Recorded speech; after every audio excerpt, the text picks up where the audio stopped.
Standing Finance Committee is resumed. Honourable Member for St. Michael West.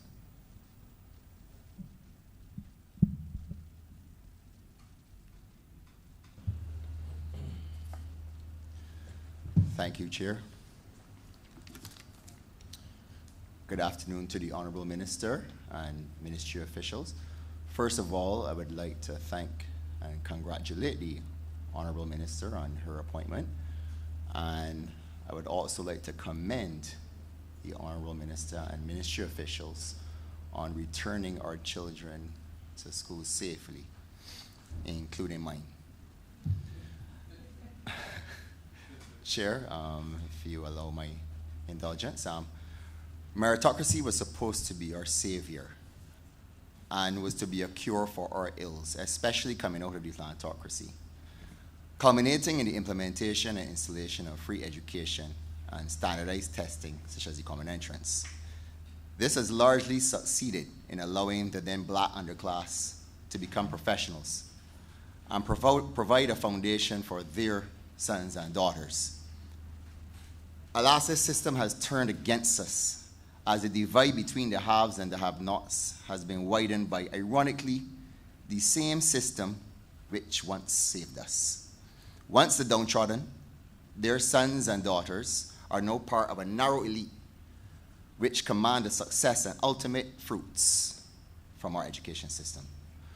COVID-19 has exacerbated this problem, and access to basic resources hampers the development of our children. Too many of our children have fallen through the cracks, as the Honourable Member from St. Michael North alluded to earlier, and have been labelled as not bright solely because they did not succeed at one or two subjects. It is against that backdrop that I do applaud the ministry for reiterating the abolition of the exam. And what I would like the Honourable Minister and her team to address this Honourable Chamber today and the Barbadian public at large is, what timelines do we have for this ultimate reform, and give us a progress report.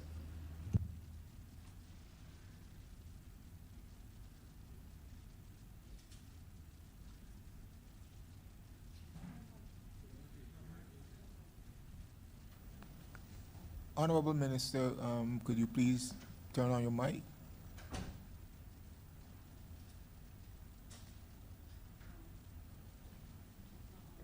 We're still not yet hearing you, Honourable Minister.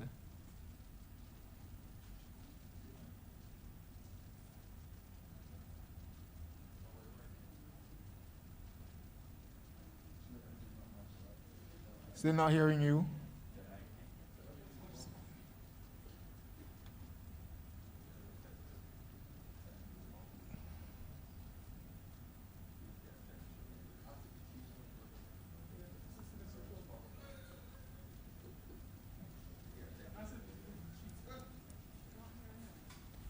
We're not hearing you, Honourable Minister.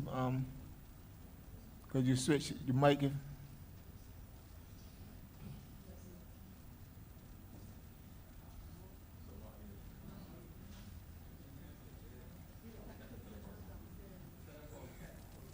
Still not hearing you. There seemed to be a technical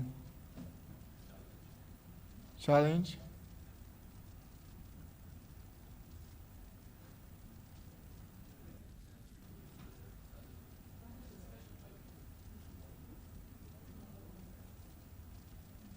Honourable Leader of Government Business.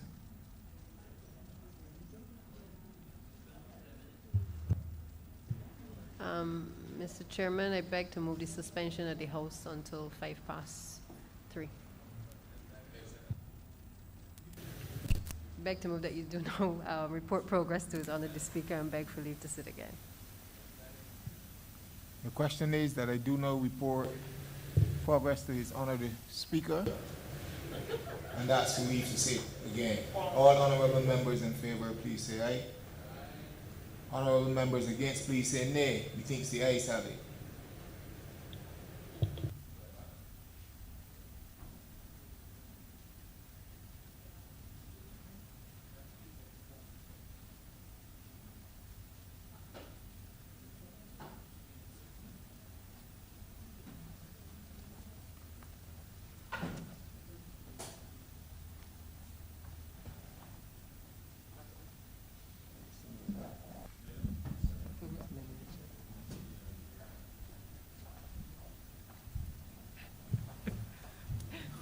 Unrelated government business.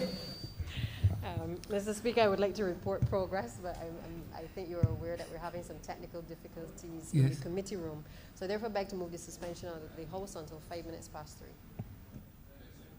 Question that the Honourable Chamber stands suspended for 5 minutes. All those honourable members in favor, please say aye. Those against, please say no. We think the ayes have it. This chamber stands suspended for 5 minutes. I think you're back,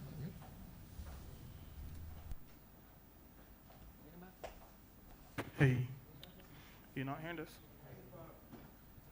I'm talking in the mic. You should be. Yeah, but all I'm saying is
Is this working now?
This sitting is resumed.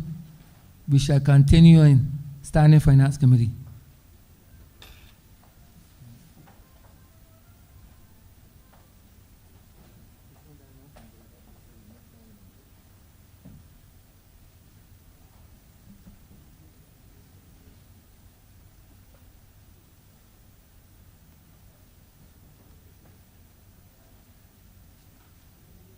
Standing Finance Committee is resumed. Honourable Member for Sir Michael West.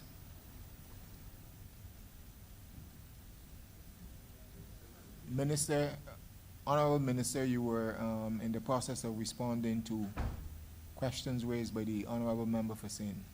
Michael West. You may now proceed. Thank you, Chair. Are you hearing me at this time? Yes, loud and clear. Okay, thank you.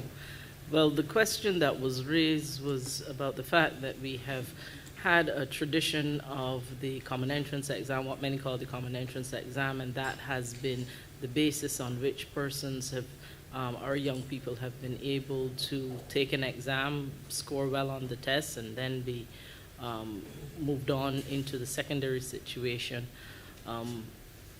based on how they have scored and what the fact that there is the learning loss of some, and that some may very well have been disadvantaged by the last couple of years where we were not in face-to-face school, how we are addressing that through the abolition of the common entrance exam, and when would that be? So that was my understanding of the question.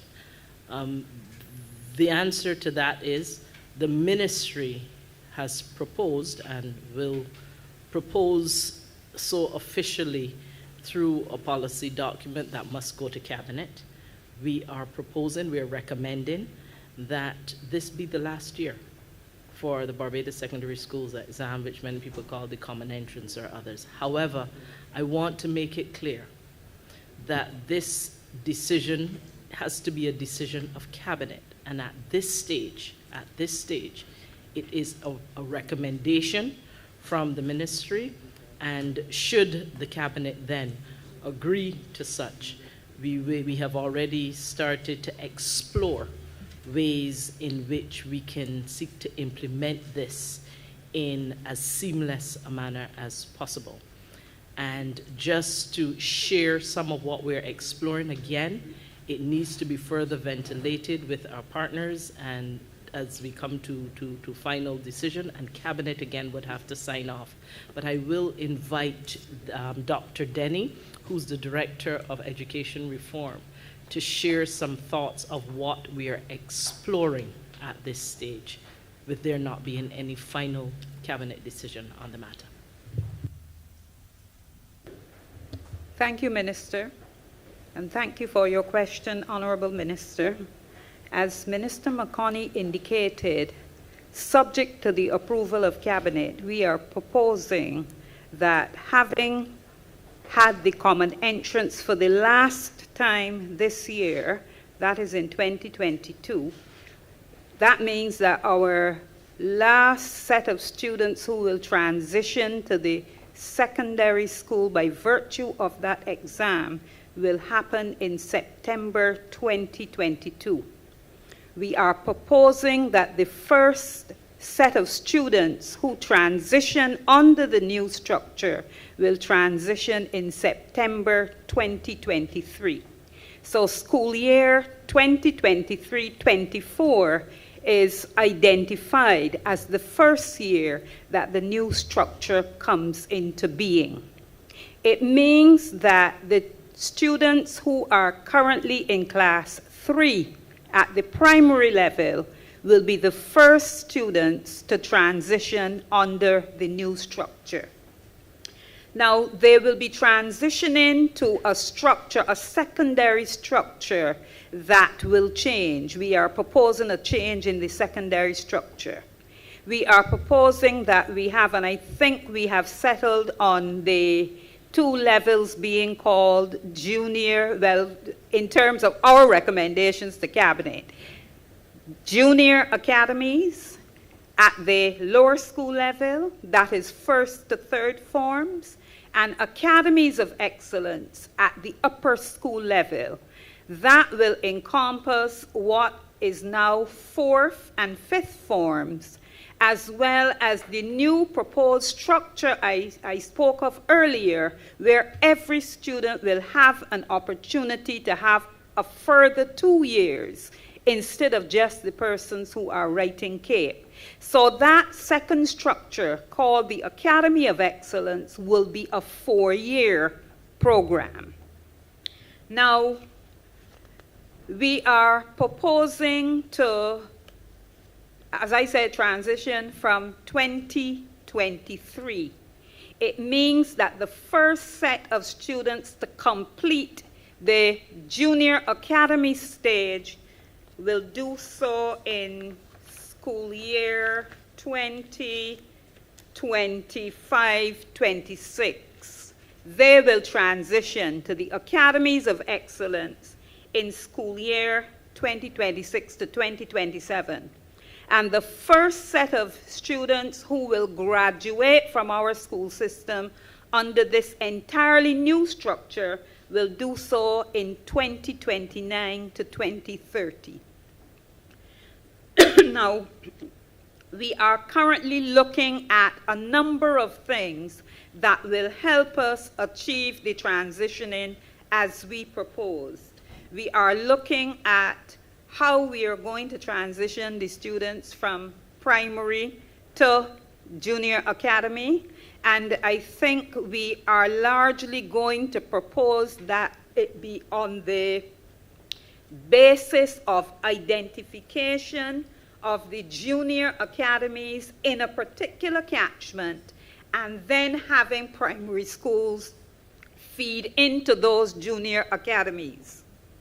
When it comes to transitioning from the junior academies to the Academies of Excellence, we have identified a number of inputs that we want to see made in order to transition students to the Academy of Excellence that is most appropriate for them.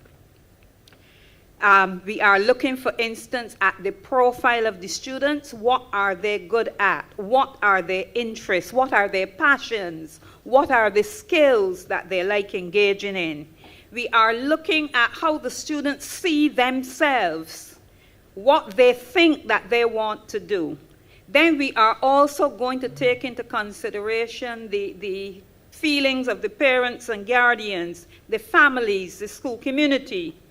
And we are looking at putting in place career guidance counselors who will help guide the students to select areas that they are likely to be successful with. So we are going to have the input from those career counselors as well. And then in the junior academies, we are going to expose them to a wide number of courses. They're going to do a core. There is going to be a core that if you go anywhere and say that you went to school in Barbados, people will know that you covered this core. But we are also going to expose them to a broad number of areas so that they can begin to get an understanding of what they're good at and what they're likely to succeed in later in life. We are also going to give them the opportunity to explore and discover as part of that wide exposure. And we are going to expose them to experiences which they will garner through that exposure, through that exploration, through that discovery. And then they will be in a position to make a choice and to take a pathway. So we are finalizing a number of things, but as the minister said, we have identified some timelines that we are going to put to cabinet, and once we make that presentation to cabinet, I would say around the end of March, and cabinet approves, then we are going to engage in more public consultation to let people know what it is we are proposing and to get input before we finalize the actual program. Thank you.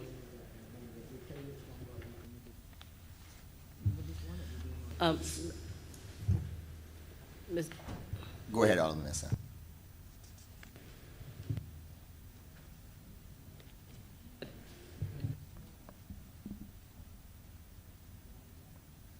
Honourable Minister, we did not hear you.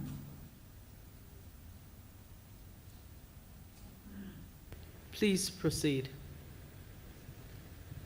Thank you. Thank you, Honourable Minister, and thank you, Dr. Denny, for that response. I only have one more question. During my tenure at St. Leonard's as the chairman in the constituency that I now serve, it was very apparent that the boys possessed many alternative skill sets which didn't necessarily fit neatly into the curriculum. I was very happy to hear earlier in the interaction between the Honourable Member from St. Michael North and the Honourable Minister and Dr. Denny that the curriculum will be transformed and reformed to reflect skill sets that will train our children to the new skills of the new global economy. And I want to take the time to also commend your predecessor, the Honourable Member from St. Michael Southeast, for her expansion of robotics in the schools. And that's also key to, along with coding, as the Chief Education Officer mentioned. Now, I heard that there was a plan to explore linkages with the Ministry of Agriculture, specifically in attending to plots. But I'm wondering if you would be open to expanding that to also, in keeping with coding and robotics, to expand that to expose the children to the processes of agrotech, specifically greenhouse farming and container farming. I know the Honourable Minister from St. Philip South has a program that he mentioned in his presentation of trying to get freight farming going in this country.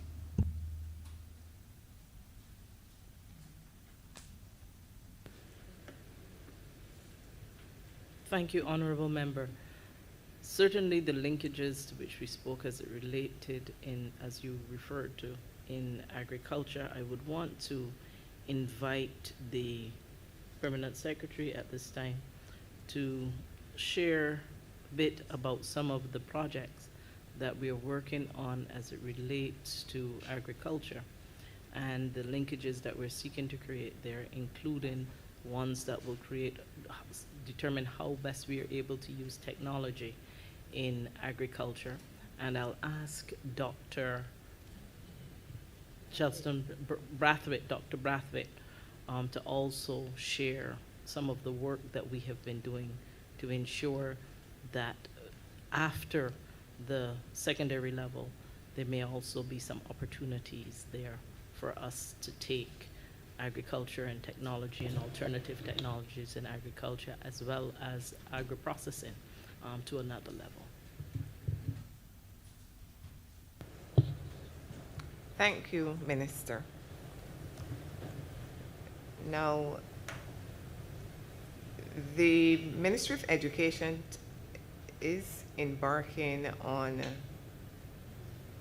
developing 2 projects which are funded by China. And these are basically the Hope Agricultural Project and the Jukes Project. The Hope Agricultural Training Center. Madam PS, I hate to interrupt. Would you kindly formally introduce yourself? Oh, sorry, Thank you. Chair. Betty Aline Headley, Permanent Secretary, Ministry of Education, Technological and Vocational Training. The Ministry of Education is embarking on a number of projects which are embedded in 2 projects that are being funded by the Chinese government. The 2 projects are the Hope Agricultural Training Project, which is at Hope Road, St. Lucie, and the Jukes, which is under the UWI Center for Food Security and Entrepreneurship. And both of these would have been conceptualized by the Ministry of Education back in 2008. Now, both of the projects were selected for funding at approximately 74 million Barbados dollars. And a feasibility study would have been completed in 2018 for the implementation agreements to be signed by the Ministry of Education and the People's Republic of China. The project at Hope is expected to be completed within a 15-month period, and that training facility would primarily support programs in agriculture at the tertiary level institutions, along with primary and secondary schools in the north participating. That facility is designed to provide practical training facilities on 45 acres of land, which will focus on both livestock rearing and crop production. In addition, there will be provision for residence hall for students, demonstration facilities for fruit and vegetable processing, greenhouse technologies, abattoir management, and research lab for facilities and students, for faculty and students, The project will commence with the rearing of livestock, inclusive of black belly sheep. At this point, that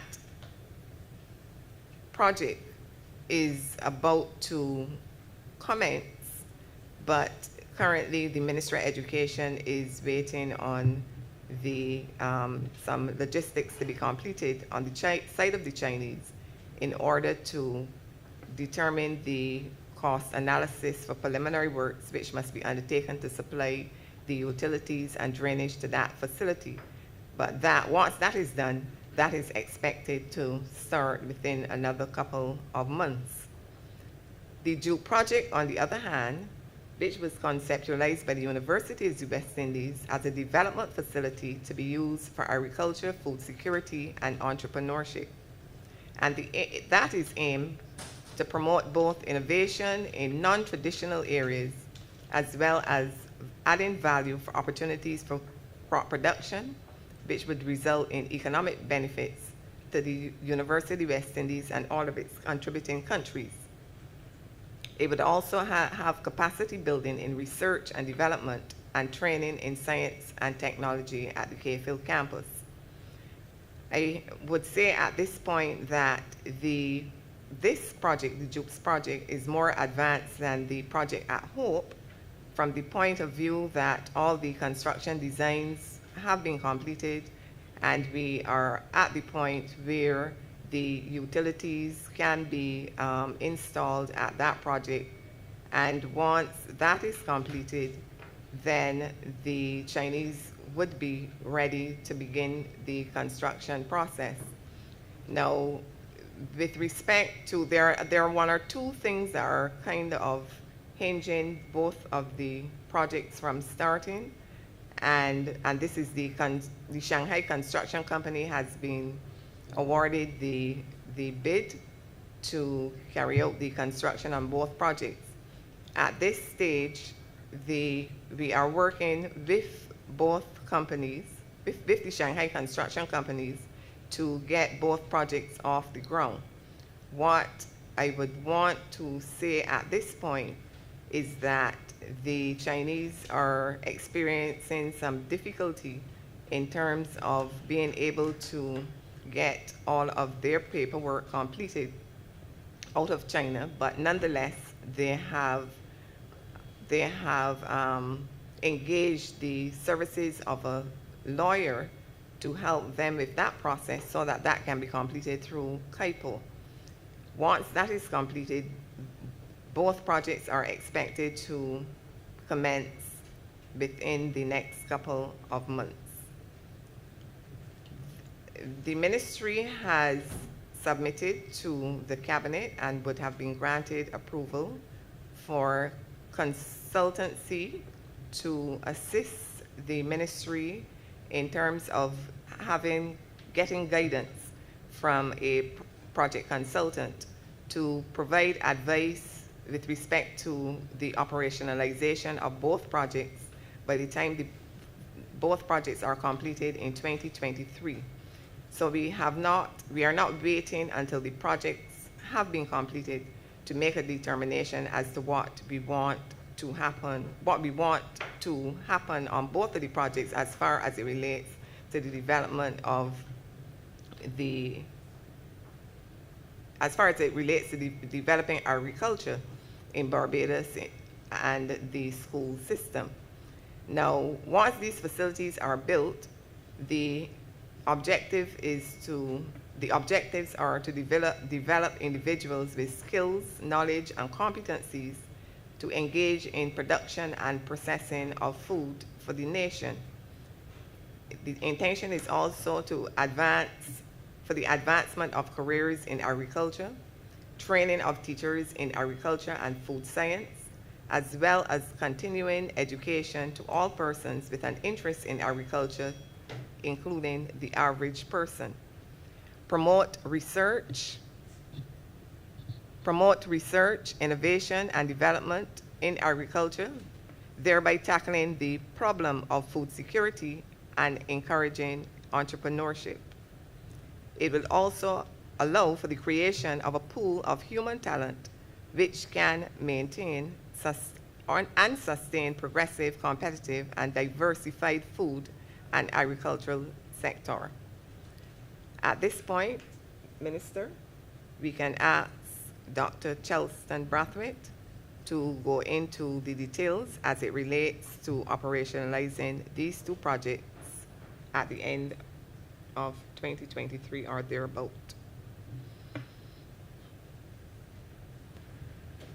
Thank you. Thank you.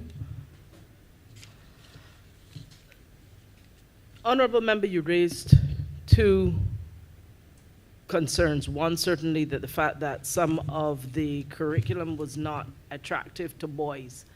And that is one of the areas as we explore the Academies of Excellence, you will see that there the attempt is to ensure that multiple intelligences and interests are actually represented through the Academies of Excellence so that there are pathways for boys and girls alike that we believe will capture the interest, the imagination, and the natural bent of all concerned. We have not described in detail the Academies of Excellence and what they will focus on at this stage. Again, as we said, we have not yet received the permission for the policy. However, once that permission is given, we will certainly explore more. Certainly technology is one to which you had referred. That's one of the areas that we've proposed. Agriculture is another, and there are other areas that are to be the focus of those Academies of Excellence. This is a long answer, but very quickly, you had spoken secondly about the linkages. And I wanted Dr. Brathwaite to speak because I know he has been having, on behalf of our ministry, and the ministry itself, I believe the former minister also was engaged in conversations with regards to agriculture being an integral part of the work the ministry is doing that creates linkages with education. And I just asked Dr. Brathwaite to speak briefly, as we know the time is short, on the matter of the linkages with agriculture.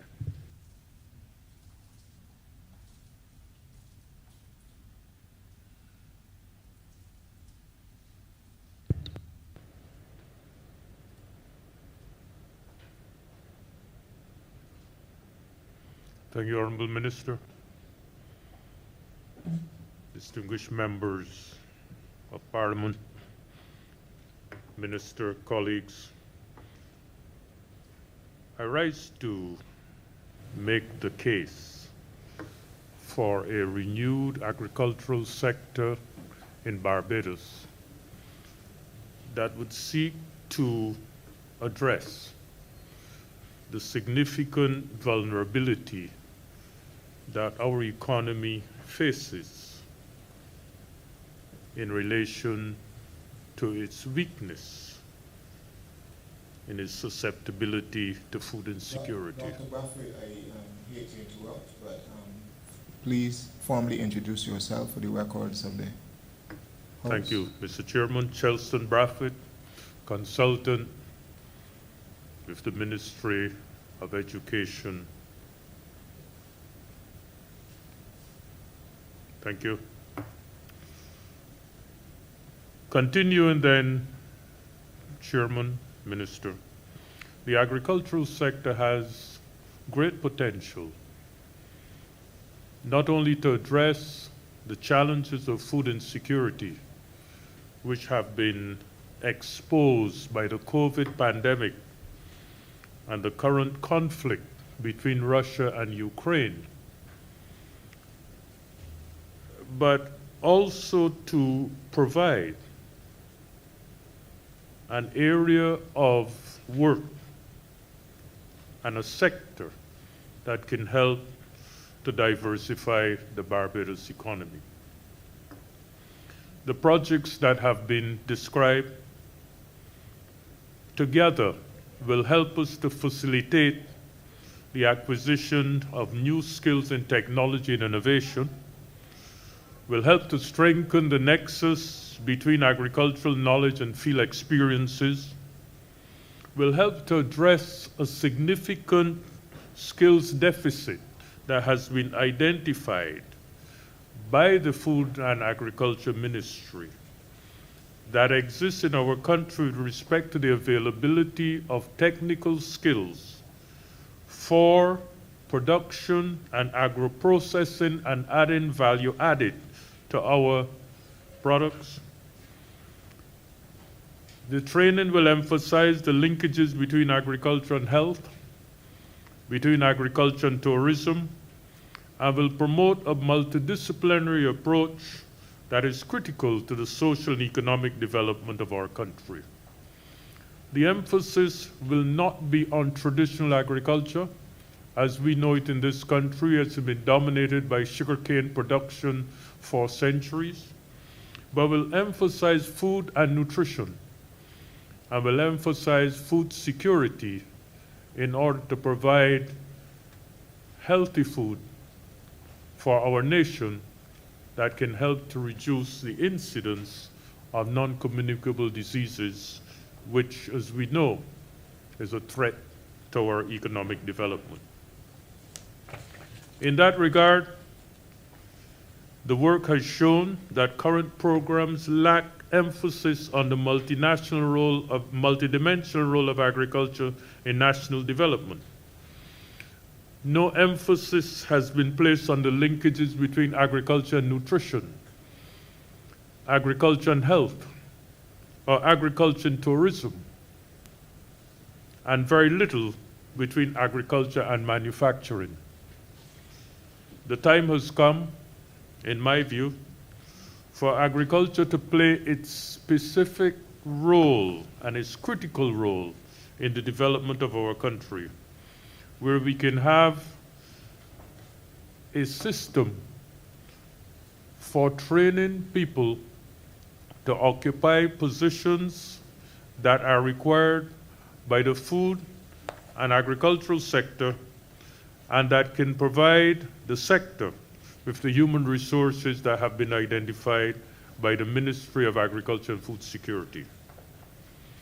The need for a facility with more space for practical, experiential learning is vital for agricultural education. We have noticed that in the current dimension, the institutions that are providing this training do not have the space for practical orientations and for research and innovation. In addition, we have discovered that because there is lack of agricultural training at the Cave Hill campus of the University of the West Indies, and that the Faculty of Agriculture of the university is based in Trinidad and Tobago, that there has been little emphasis on research in agriculture and training for agriculture in Barbados. In fact, we discovered that between the period 2015 and 2020, only 5 graduates were produced by the University of the West Indies for Barbados. The Chief Agricultural Officer has pointed out to me in discussions that this lack of expertise in Barbados in agriculture has been a limited factor in moving the sector forward. And consequently, the investments that we plan to make in these 2 initiatives at Hope and at the Duke's Plantation in St. Thomas will provide the human resources that are critical for moving the sector forward. We hope to provide training in such areas as greenhouse technology, biotechnology, critical to moving the sector forward. And we believe that as students begin to understand the opportunities and the potential that exists for them to be trained in food technology, in mechanization of agriculture, in things like genetically modified foods, in pesticide management, in farm equipment maintenance, the use of solar energy in agriculture, aquaculture and aquaponics, that we will see a new attitude of students to agriculture in our country. I believe, therefore, that these projects have great potential to transform the agricultural sector in Barbados and provide a new vision going forward. Thank you very much, Minister. Thank you, Honourable Minister. Thank you, Dr. Bradford. Chair, I yield to you.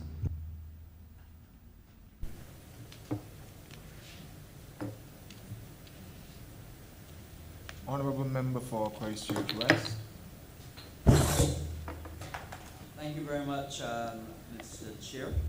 The first question I have for the Minister, I hope it isn't a little unfair. Maybe it was better posed to the Permanent Secretary. But it goes to people who are constantly contacting me about payments for scholars, exhibitioners, and so on, that are being paid very late. This is tuition payments, subsistence payments, and it is causing significant hardship on many of these families. And you must understand that sometimes these are young children, 18, young adults, 18, 19, 20, being in a foreign country, sometimes with no support mechanisms whatsoever. Often, the parents don't have the wherewithal or the means to be able to support them and supplement the tuition while awaiting payments for their tuition from the government of Barbados. And I would ask, if this is in fact the case, then why are we having this problem with late payments for tuition and subsistence for our scholars and exhibition winners? That's my first question. Thank you, Honourable Member. I'm going to pass this question to the Permanent Secretary. We had this discussion as recently as this morning, sir. PS?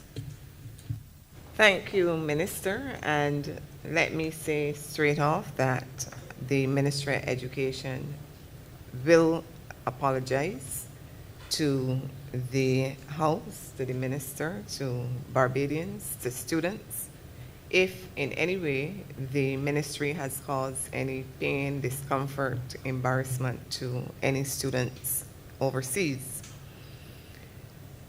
I want to say that the transfer of payments to overseas students, and I will at some point, Minister, ask the Financial Controller to weigh in as well, is a collaboration between the Ministry of Education, the Treasury, and the Central Bank of Barbados. Now, when transfers are made, when payments are made, they're keyed in the system, and certain information is required in order to fully complete the process. Now, you need information such as details, your bank account, getting your address right, the university, and so on. And if for some reason there is an error in terms of anything, the street, the zip code, that can require that, can impact in terms of the payment reaching the student on time, among other things.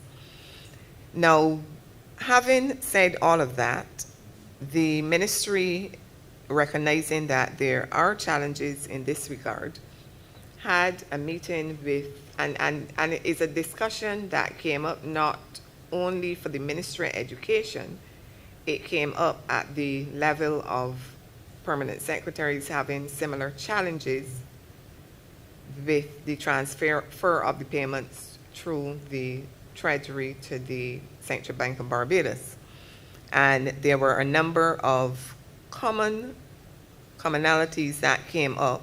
So a determination would have been made to have a meeting with the Accountant General to see how we can put a mechanism in place to make good some of these issues. The Ministry of Education, prior to that meeting, had on its own initiated a meeting with the Accountant General as well, and it would have lent some, seek to address some of the problems as far as it relates to the narrative that was required when submitting the information in Cloud Suite. Now, one of the biggest challenges that the ministry has is that when the information is keyed into Cloud Suite, and if I can just use the word transfer so that the general person can understand what I'm saying, there is no mechanism to report back to the ministry electronically to say this transaction has been sent successfully, or this transaction, there is additional information needed, there is an error. The error is unfortunately only pointed out when the Central Bank or the Treasury or the individual themselves report back to indicate that we have not received these funds. And it is very troubling because it is a question that I would ask to the Treasury, what can be done, or to the Central Bank, what can be done to inform the ministry at an early point that there is a problem that needs to be addressed. And if the Ministry of Finance, for whom the Central Bank and the Treasury falls under, can help in this way, I am sure that that in itself would help to address the problems that all of us are experiencing at the level of all the ministries, because it is not an issue that is common to the Ministry of Education alone.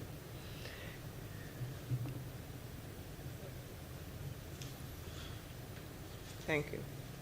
Thank you, PS. At least it's clear that you recognize that it is a significant problem and that you're taking steps to rectify it. And that is certainly encouraging. My second question has to do with the specialist schools. And Minister, as you're aware, as I, in the Canadian education system, they have this concept of specialist schools, specialist high schools, where a school, even although it covers all of the subjects, it does specialize in the arts, for instance, whereas another school will specialize in business, a third in sports, a fourth in science, and then that helps the children then to be able to have the general education, but also have the specialist facilities at the individual schools. I do recall that there was some suggestion that we'd be moving in that direction through the Ministry of Education and our schools. Can you enlighten me and the House, and by extension the people of Barbados, if you're still going in that direction, what are your plans for specialist schools, if any? Thank you. Thank you, Honourable Member for Christchurch West. Yes, that is the direction we are heading. We call them Academies of Excellence, to which I referred earlier, and I will ask Dr. Denny to share the Academies of Excellence that we are exploring. Again, Cabinet has not signed off, so this is part of our proposal. Thank you, Minister. Honourable Minister, you have actually hit the nail on the head. That is the exact direction in which we are proposing to go. We are at this point in time looking at setting up academies in commerce, finance, and accounting services, sports, health and social care, food science and agriculture, hospitality, tourism and the blue economy, science and mathematics, media and communication, visual and performing arts, technology and digital innovation, the built environment, and Humanities and Education Services. And those are some of the ones that we have identified today. We are open if there are other academies of excellence that we could put in place. We are open to other suggestions. But we recognize that the programs that we are putting in place cannot be the same old, same old. Thank you, Minister. Okay, thank you. Clearly, that is a move in the right direction, and you don't have to reinvent the wheel, by the way. This is being done very, very successfully in Ontario. My daughter was able to benefit from it for the performing arts point of view, and did tremendously well with the performing arts academies. My third and final question has to do with an age-old problem, which is the school meals building, which is still unfinished. And it is a real problem. It's something that we as an administration came in and found. And I would ask the Minister, and by extension PS, what plans, what remedial work do you have, or what remedial plans do you have to get that building finally finished and in use for the people of Barbados? Obviously, the fact that we have not had face-to-face school, it meant that there wasn't that great need and push. But now that we've moved back, that great need and push is all the more relevant now today. So if, Minister, you could advise me as to when you will actually get that facility finally completed and what you'd have to do to get that done. Thank you. Thank you, Minister. Honourable Member, I imagine you're speaking about the school meals. There are several. So which school meals facility to which one are you referring to? In 6 Roads. The one in 6 Roads that's still incomplete, that was first started under the previous administration, has not been completed, and we're still waiting for it to be completed. Okay. Thank you very much. Considerable work was done by the previous minister responsible for education, as well as other members of cabinet who worked with independent consultants to be able to resolve some of the issues and disputes regarding that property. I'm happy to say that we have been able to settle the 3 major issues that were holding this up, and we are now seeking to move to cabinet at this stage to get permission to move forward given the recommendations. I'm going to ask Mr. Francisco Miller to expand on the rest. Thank you, Minister. Just to be brief in that the arbitration work has been completed. We would have brought in an independent consultant, a QS, as well as a project manager. And they would have entered into negotiations on our behalf with the contractor and the subcontractors. An agreement was reached on the 12th of January, and that was signed off by all parties involved in terms of the final cost, the cost to complete, any losses incurred, and any additional costs that would have came about. Now, we would have prepared a paper and submitted to cabinet to approve the recommendations put forward by the project manager, as well as the independent QS. So this project will be completed in 6 months. There's a new 6-month date in order to complete that there. So once approval is given, within 6 months, the project will be completed. I would also say that we would have asked for supplementary. There's some items in the contract, some long lead items that we have to order early because of the disruption in the global supply chain. We are awaiting a decision on that so that we can get it on island. It is expected to take probably about 3 months or so we don't want to wait till we get into the construction phase to place the order. So things are well in train in that regard. Mr. Miller, the only thing I would say is that I know the Prime Minister well, and if you say 6 months, she says she wanted it in 3. And for a project that has been going on so long, for you to accept 6 months, I think maybe you need to look at those numbers again and expedite it. because now that you are back to face-to-face, more than anything else, you're going to need that facility. And maybe you need to look and see if you can make it faster. But I thank you for your candid nature, and obviously when it gets to cabinet, we will have a lot more to say. But thank you very much.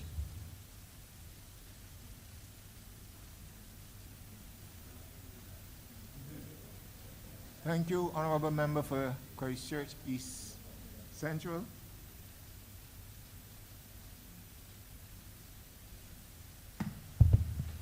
Thank you very much, Mr. Chairman. Minister, congratulations on your appointment, and I want to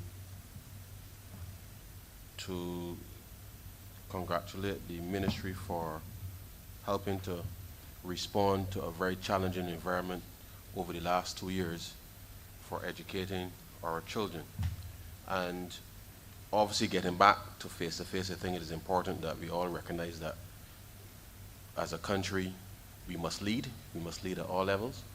And I think that the ministry certainly must make sure that within each school, each institution, that the leadership understands the responsibility that they have for determining the future of the country.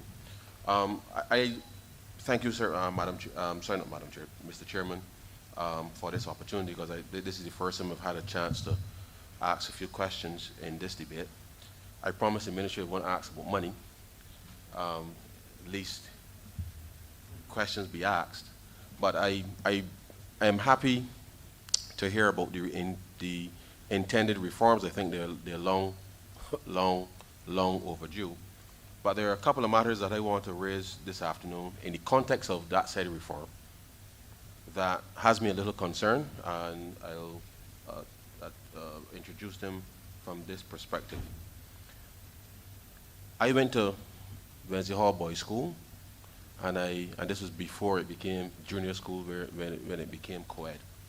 I asked this question 3 years ago in the context of what I see happening in my constituency as it relates to the fact that we have Christchurch girls at one end of Water Street, and we have Milton Lynch at the other end of Water Street. And the context within which we've all heard expressed very clearly the challenges that exist within communities. But when those children from around Kingston, Gore Hill, Wharton, Lodge Road, and the surrounding communities leave whatever challenges that exist within their homes, and the boys go to Milton Lynch and the girls go to Christchurch Girls, we see two very clear sets of academic records. And this has nothing to do with reforms or otherwise, but the system that is currently being executed by the Ministry of Education. We see very clear differences with respect to performance as it relates to the boys relative to the girls. And I think it is important that as we embark on any reform effort, that we understand very clearly what it is we're trying to do in this country with all of our students. But as it relates to the boys within that catchment area, as I said then, up until that point, there were 5 principals in 6 years at that primary school, which cannot in any way lead to any stability, any planning at all.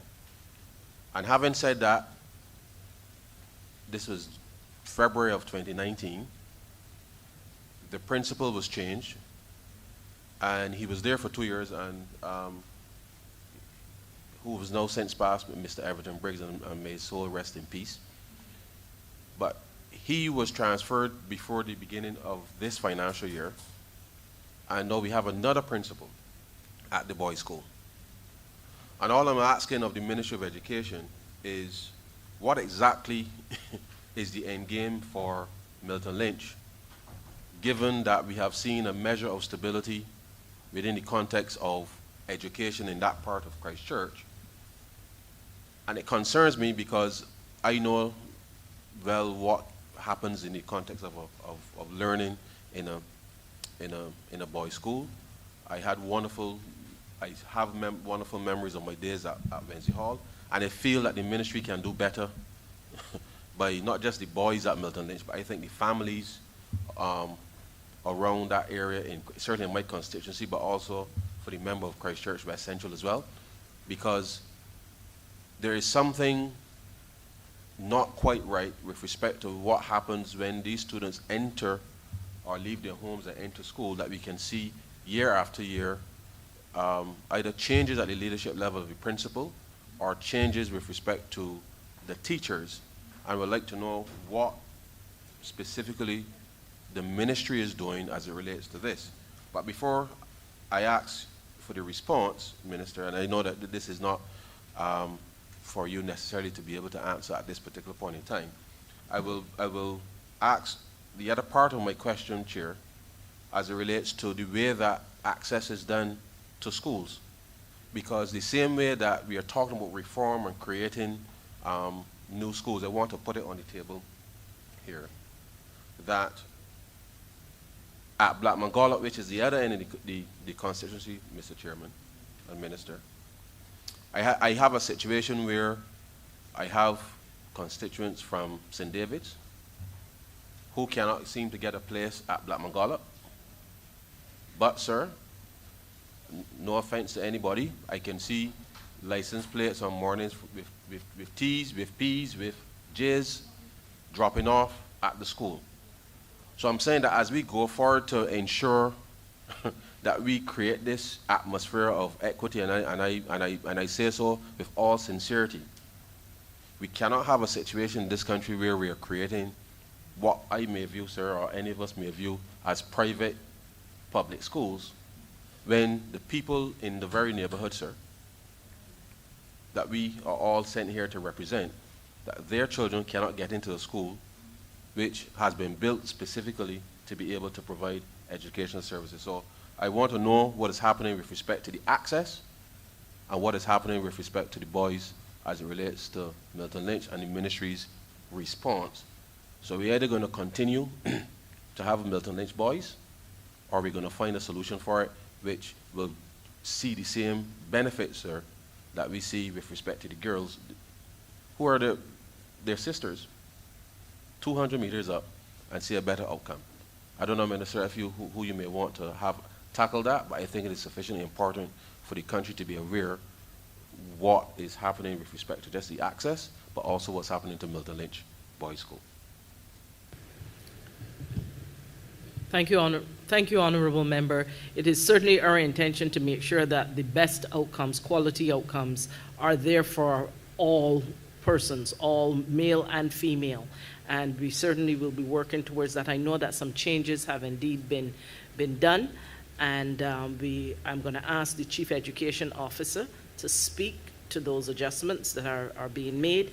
And then I'm going to ask the Deputy Chief Education Officer, Joy Adamson, to speak to the situation of principals and the placements in catchment areas, allowing access for persons in the catchment areas of the schools.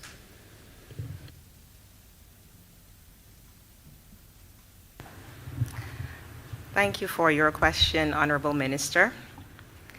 It is indeed an excellent observation with regard to Christchurch Girls' School and the Milton Lynch School. I can tell you that one of the things that we want to do more so moving forward is to make decisions based on the evidence that exists. And I didn't say doing for the first time, but doing more so moving forward. Milton Lynch, of course, is a school that was brought to my attention when I first assumed office at the Ministry of Education. And since it was brought to my attention, we have had meetings with the principal of that school with regard to the activities, the staff, the programming, to determine exactly what the issues are at the school. After the concerns had been raised and some preliminary investigations had been done, changes were made to the staffing at Milton Lynch. We recognize that we have a school full of boys, and of course, boys learn differently to girls. For boys, we need programs like Boy Scouts. You know, they need to be able to run around and have more authentic type experiences. They need to have a curriculum that is very meaningful, that is very relevant. At this point, we are still collecting the information, and as we get concrete evidence, we tweak and make changes to suit. I can tell you that we will continue to conduct that research, and based on our findings, we will make the relevant changes, relevant placements at the school to ensure that the boys are able to reach their full potential as the girls at Christchurch Girls are reaching their full potential. But it is a situation that has come to our attention, and we are actively working on finding solutions for that school. Thank you.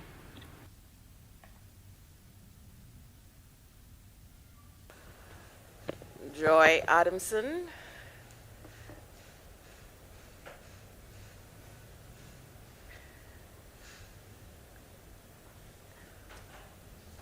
Thank you, Minister. Thank you, Chief.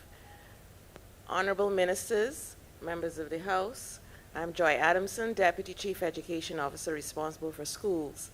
And I want to agree with the Honorable Minister Strawn, because we always saw this as a kind of anomaly where we have on one street students coming from the same house and the differences. And the Chief would have explained that we have been looking at the staff.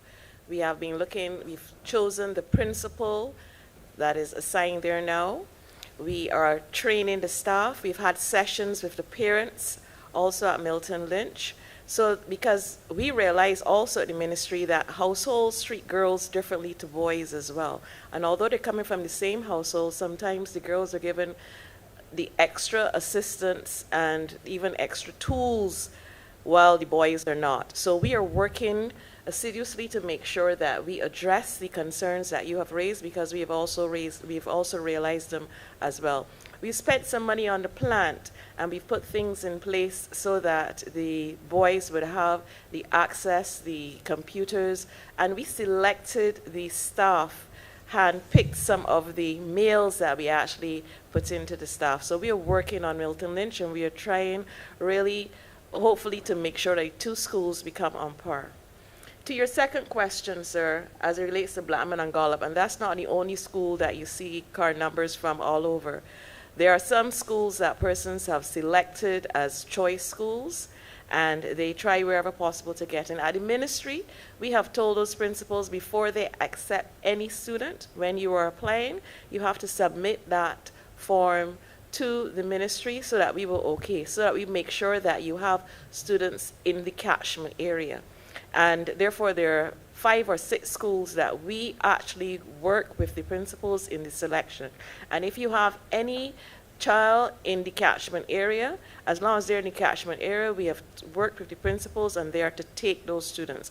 So if you're aware of any, or any of your colleagues are aware, you can contact the ministry, because we will speak to the principal. You must take the children in the catchment area first and then others. So we are working on those schools to make sure that the students are not in any way disadvantaged, because the school is placed there for everybody, especially the ones in the catchment area first. Thank you. Thanks very much for the responses. The truth is that having raised this question 3 years ago, I believe that I know that COVID-19 certainly has had a significant impact, but we really must make sure that we do better by these boys and these families, because I feel that, and I can see some of the interventions that were made at the school, so I'm not saying that things haven't been done, but as school resumes now, I think we must have with the staff, and I've spoken to the principal, and I shared my issues with him, given what I understood was taking place before, and I give certainly the ministry the assurance that I will do all that I can within the context of the communities to be able to help bring greater access, if you like, and opportunities for the young boys and the young girls. But I think that this is something that is particularly peculiar that we must find a resolution to. Let me move to my next question, Mr. Chair, because and it's related to special needs.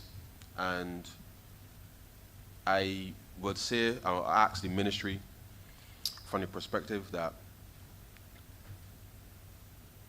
the approach to dealing with special needs, I think, needs a complete overhaul. And I say so, one, given that my son is autistic. I have constituents with autistic children and other special needs requirements. And I recall from my own experience 10 years ago, when my son was diagnosed with autism, that having approached certainly the ministry in trying to get access to information and all these types of things, you have a very good officer at the ministry in relation to the special needs education. But I think the system isn't quite actively responding early enough, given from my own observation, and certainly from that of parents who have children with autism and other disabilities, that we are not seeing as cohesive a response early enough, Minister, to provide the kind of diagnostic intervention early enough that will actually make a difference, I think, to the lives of persons with special needs. Now, over the course of certainly I can only speak to what I have observed, certainly from this position, in the last 3.5 years or so. And I can say that most of the interventions that, as it relates to provisioning for special needs, have really come from, I want to say, my side to the Ministry of Education, as opposed to coming from the Ministry of Education to our side. And I don't say so because I want to necessarily give special treatment to special needs education. But I believe that given that there was intended to be a process whereby there would have been greater integration of special needs, or mainstreaming, for lack of a better term, special needs students into the main population for education, to learn alongside typically developing children. I haven't seen enough of a policy response, or even requests certainly coming from our side to be able to provide resources to achieve this. And I say so given that I have had to, certainly in the last year, because of the pandemic, and regrettably, I know a number of persons who don't have the resources that my wife and I may have to do so. Whether it is the therapies, the coordination of it, I don't know what's happening with the Children Development Center in terms of the speed with which the assessments can be done early enough to ensure that we can develop a well-coordinated set of responses, because we have to be running all over the place as parents of children with special needs, trying to not just get information, but access to different therapies that will assist our children to be able to cope in a very difficult environment. And therefore, I want to ask of the ministry, what is the current planning and pace of execution for properly coordinating the response from a therapy perspective as it relates to special needs? I've not seen a paper in 3 years in relation to how even to make requests with respect to financial support or anything at all as it relates to parents with special needs. And I would like to know what it is that the ministry has in mind with respect to, on top of the resources you already have, how we can get greater support for parents and children who have special needs requirements, to be able to ensure that with all the other reforms that are taking place, that if we can truly achieve mainstreaming persons with special needs to learn alongside typically developing children, then I know that our education system will truly start to respond to every single Barbadian. So I would like to hear from the ministry, what are the current plans to address the concerns of parents like myself who have children with special needs? Thank you. Thank you, Honourable Member. I completely agree with you that there's a need for us to do more to make sure that those students with special needs are proper, their challenges are properly addressed and their aspirations too are catered for, and that we're able to provide the kind of instruction and the kind of environment that will allow them to thrive. I'm going to ask Kay Sargent, who is our Senior Education Officer with responsibility for student support services, to speak to the additional work we have already started to do with regards to special needs. We've been able also to identify where we are seeing a large number of students presenting with the needs for us to be able to address, and we are considering at this time, still exploring the possibility of converting a particular school to a special needs school, to provide additional resources and to bring on additional professionals to be able to support us in that area. I will ask Kay Sargent to speak to what we're doing right now, but I also want to share with you that there is in our reform, the proposed reform to, policy and agenda, one of the reform objectives is to develop and implement a national diagnostic assessment at school entry. That means that we are doing the kind of diagnostic work and assessment early on in the process. It is something we are not now doing, and it would be something new that we would be seeking to bring on board. We are also seeking to develop and implement a profiling system that will also track student movement and placement and progress. That will allow us not just to diagnose, but to see how impactful, how effective any intervention that is made is able to help them to get better outcomes. And of course, to develop a policy and a strategy for teaching children with special educational needs. That is not as fully fleshed out now as it is. So that last element is where we are looking to go as it relates to reform. I will also now, as I said, invite Kay Sargent to speak to this matter, and also Erdiston. They are doing a diploma in early detection because it is literacy, diagnostic testing for literacy as well as they are providing additional instruction for teachers who will be required to address and deal with special needs in a manner that is appropriate. So I'll invite Kay Sargent. Thank you, Minister. Kay Sargent, Senior Education Officer in Student Support Services. And thank you for the opportunity to share with you some of the activities that we're doing in special education. One of the critical factors that we acknowledge within the ministry is the teaching and learning process within our schools.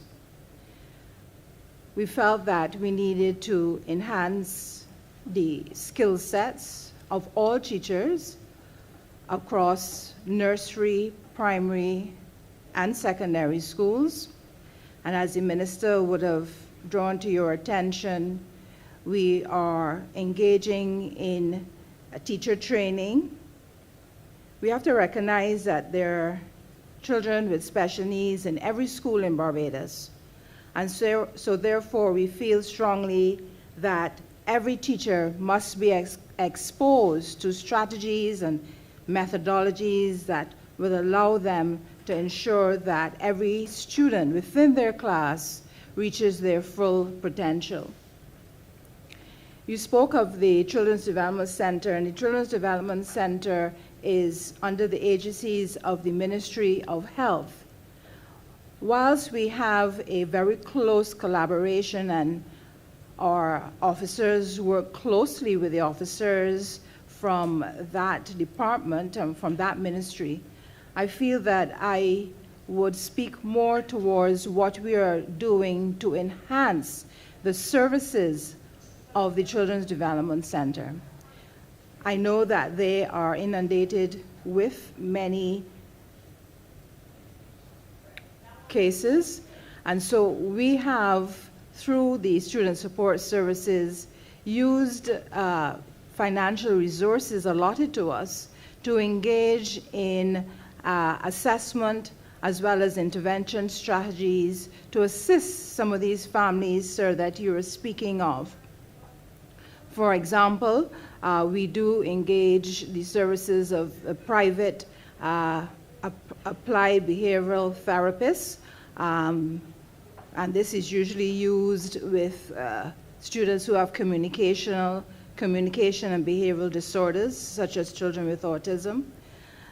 We also engage the services of speech and language therapists who will undergo the assessment as well as blocks of intervention strategies.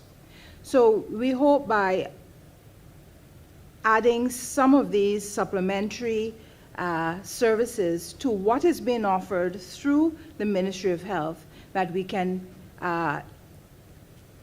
progress with students' ability to access education. The teacher training at Erdeston, which is a certificate I would have mentioned before, which is available to all teachers across the system. In addition to that, over the last couple of years, we have sought to strengthen teachers who are in special education schools. For example, in the teaching of students who are blind or visually impaired, or students who are hearing impaired. And so not only are we looking at students in mainstream schools or special schools, we're looking at students who have specific disabilities so that we can ensure that they can take advantage of their education.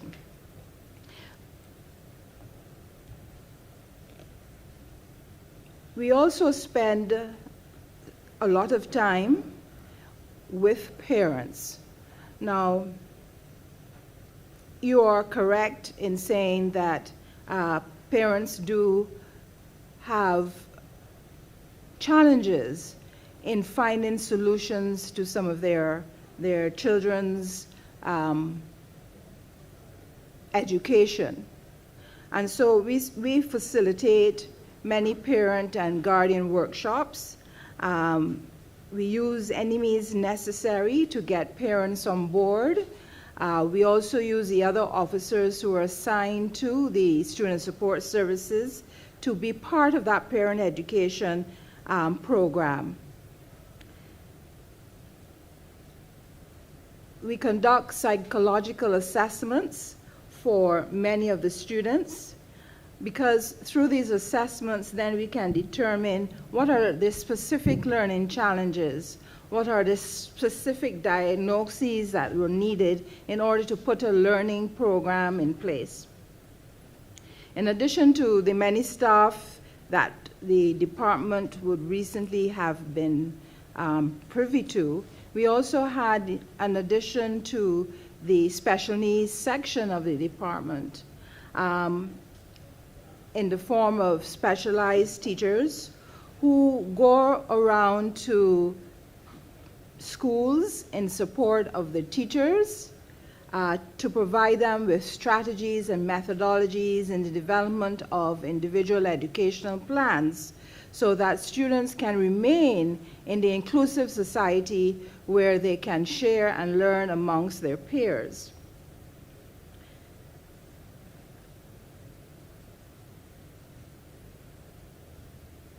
Thank you, Minister. Is that to say that the ministry provides support for educational aids to parents? Because I'm not aware that that was the case. We do not provide support. How we provide support is to the teachers in them providing a teaching and learning environment for the child with special needs.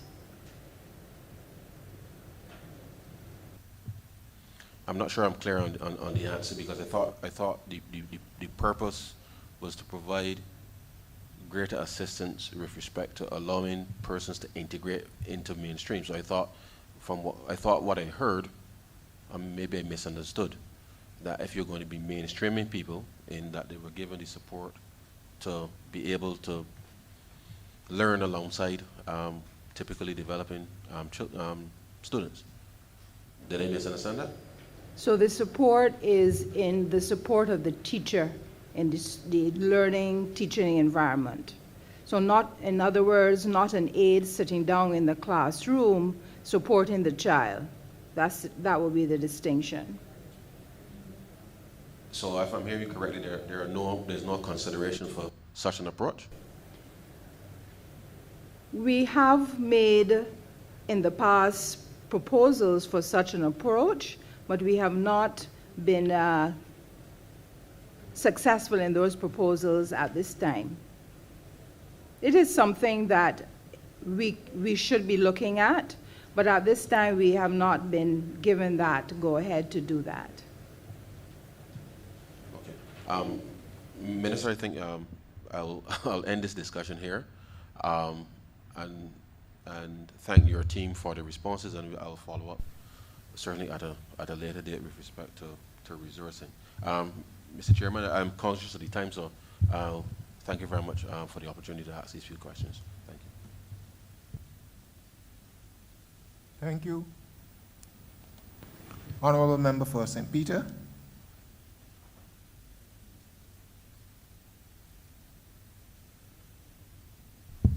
Thank you very much, Mr. Chair. And I'll be quick with my questions.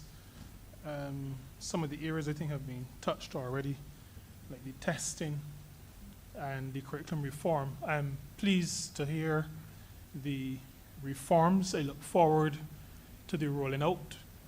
I know that as members of Parliament representing people predominantly who have already gone through the system, there will be some questions, in some cases some discomfort, and I thank ministry officials for sharing so fully.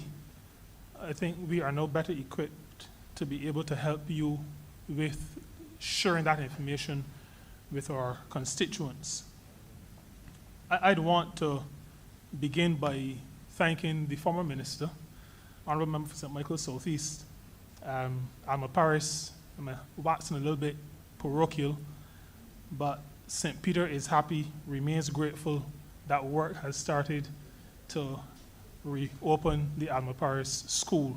And when I hear about curriculum reform, I know that Alma Parish is a part of it, because our mantra has been, and it has to continue being, that no child is to be left behind. So I just want to begin by making that statement.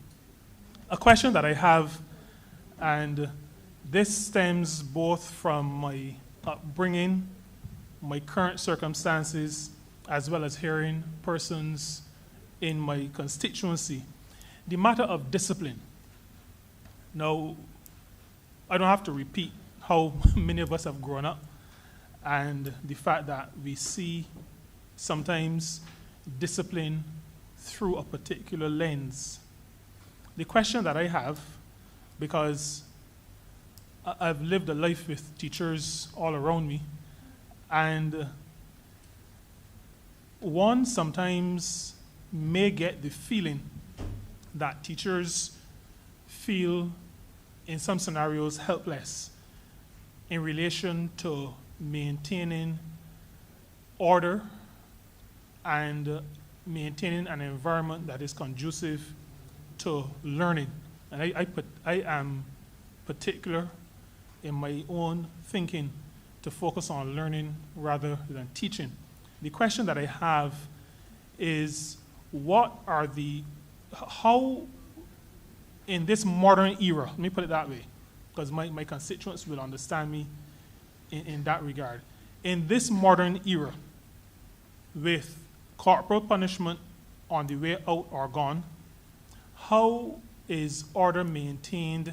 How do teachers ensure, and parents as well, ensure that their children can learn in an environment that is conducive to learning? Sometimes we hear or get the impression that nothing really can be done when there is disruption or attempts at disruption by some children. What is it that is being used, and how effective is it in maintaining a certain level of discipline?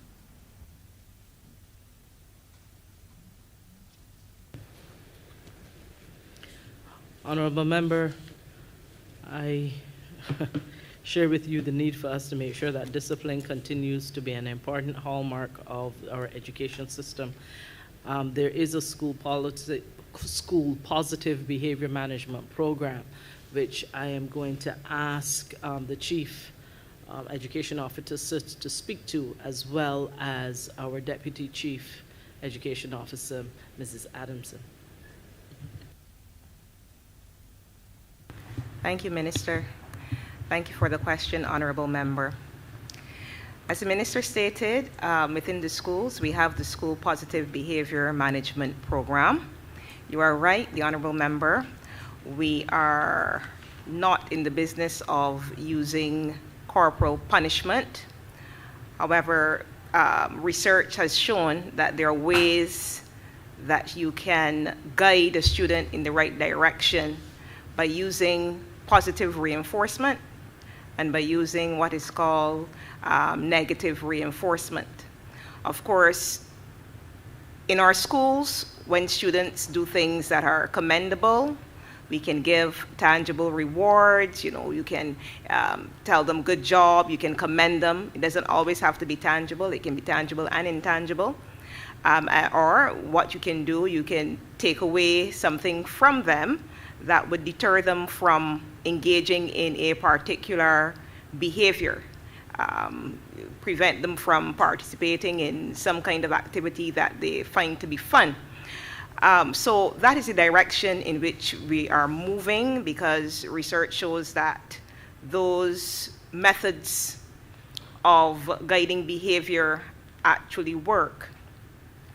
Now, you spoke about teachers feeling powerless, but I've also heard of reports of positive reinforcement and negative reinforcement working in the schools.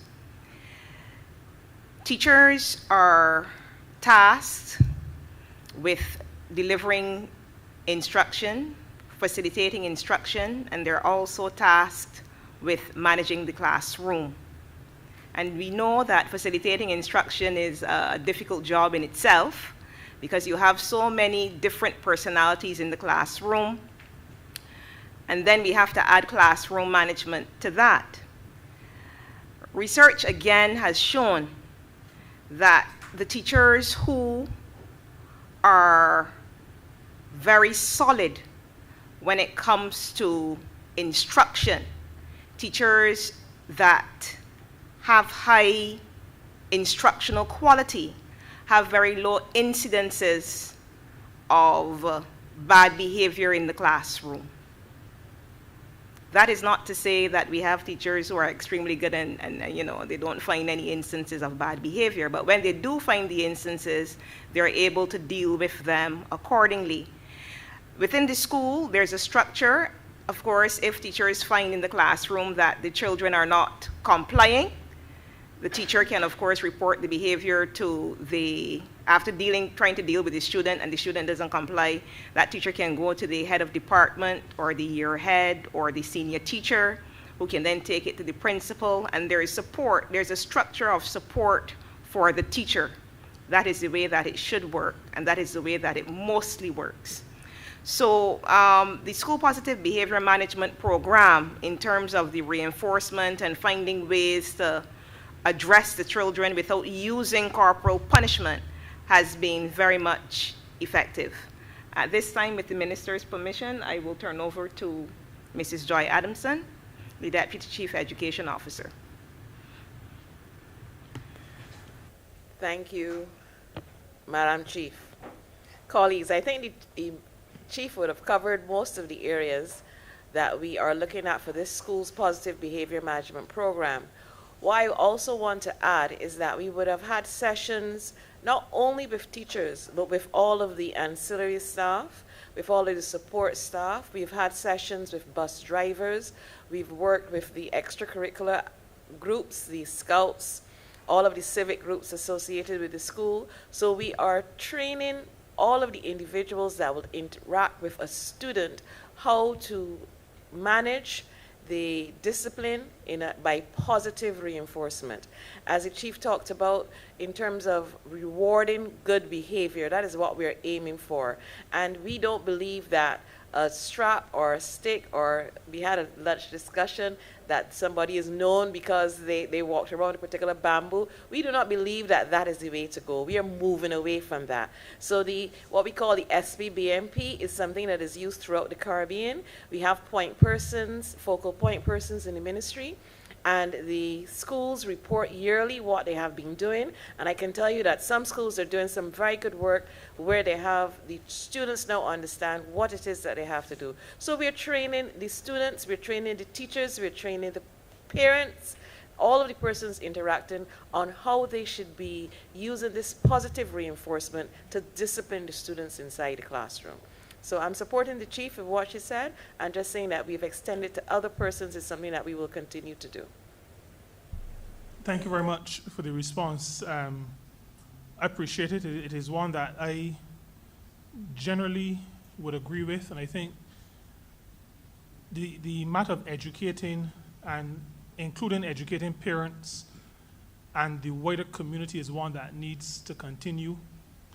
Even in situations, I've heard many stories over the years of scenarios where corporal punishment was the preferred choice, but those persons would tell you that when they were banned from going to a fair, they were begging for corporal punishment so they could go to the fair, because the non-corporal punishment was much more of a deterrent than the corporal punishment.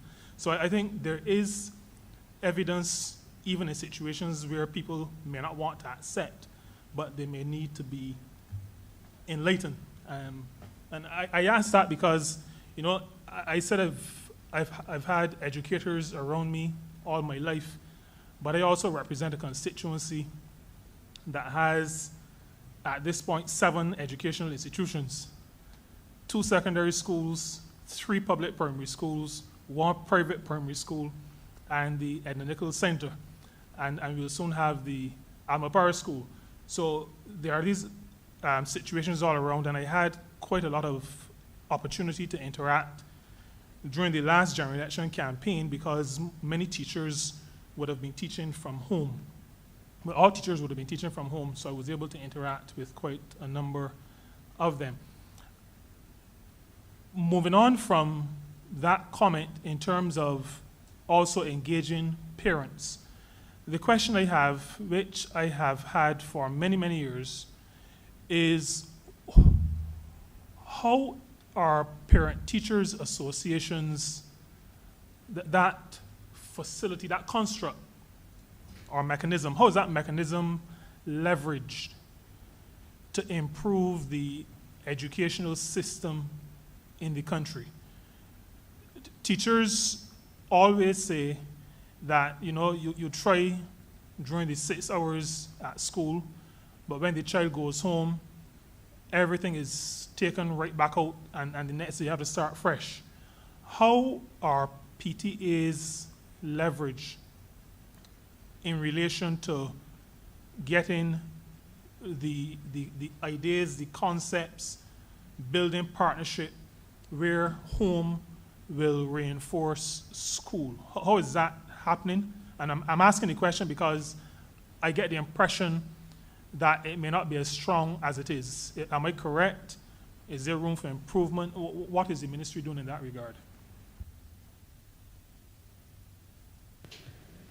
Thank you, Honourable Member. The school is really seeking to work through the National Council for Parent Teachers Associations in working on this particular need. There is also the situation of school attendance by children, and I know that the segment of the ministry that deals with school attendance is also seeking to engage more deeply with parents, and in fact they're looking to augment the number of workshops and engagements that they're having with parents, and this is in fact part of the resources that we're asking for in this financial year. And I will ask the Chief Education Officer to expand on the work that we are doing in these and other areas. Thank you, Minister. Thank you, Honourable Member, for the question. We recognize at the Ministry of Education that parents are extremely important to the development of any child. And if we had not known it before, the pandemic has shown us, with the advent of online school, that parental involvement and parental support are critical to students performing well in school. It is against this backdrop that the ministry has made a concerted effort to involve parents in the discussions surrounding education at the meetings of the Ministry of Education. To date, we've had a number of meetings with the National Council of Parent-Teacher Associations. When we were discussing the return to face-to-face school, they were at every meeting. When we were discussing other matters related to education, they were at the meetings. And they have also been trying to provide opportunities for parents and parent-teachers associations across schools to ventilate issues, to share concerns, so that that information can be fed to the Ministry of Education. I also want to say that Student Support Services, that unit, has also made available workshops for parents related to counseling and grief counseling and so on. I know recently there were about 2 workshops open to parents to help them with the return to face-to-face school and to help them with preparing their children for a face-to-face school. And as Minister said, the school attendance officers, the senior school attendance officer, also organized meetings with parents of children who were not reporting to school regularly. So, as I said before, we are making a very special effort to involve parents in the development of children, because literature shows, again, that parental involvement is very important if children are to recognize their true potential and to realize their success. So thank you very much for the question.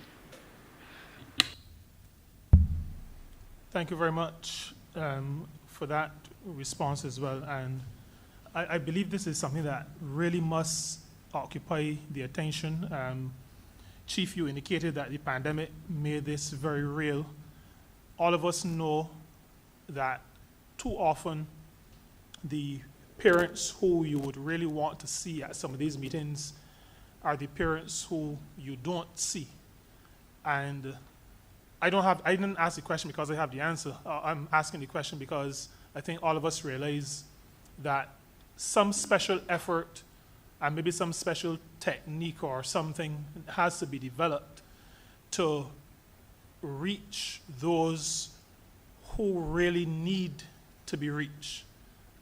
Many of you in the room are teachers or former teachers, so I think you are aware of what I speak. But I think if we're not to lose too many of our young people, and if we're not to put too much burden on other spheres of country response, maybe in post-school years, we have to do a better job while our children are in school.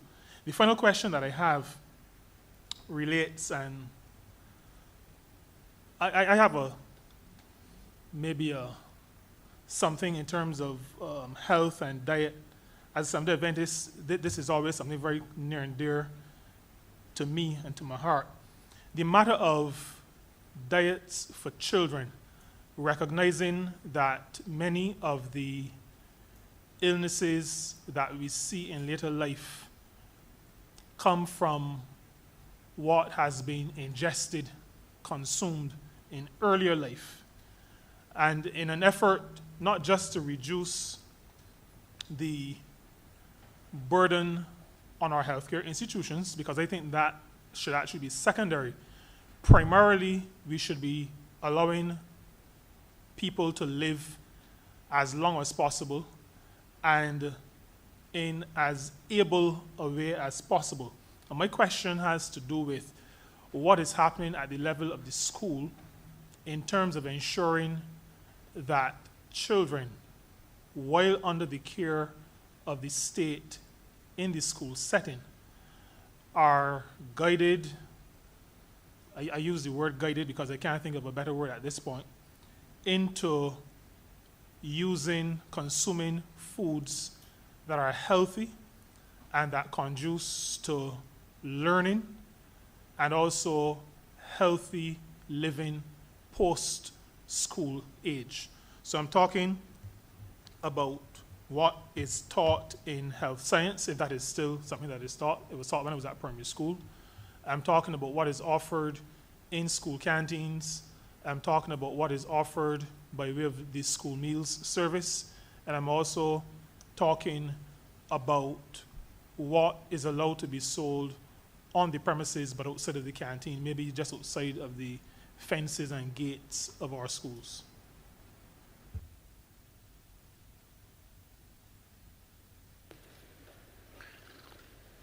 Thank you, Honourable Member.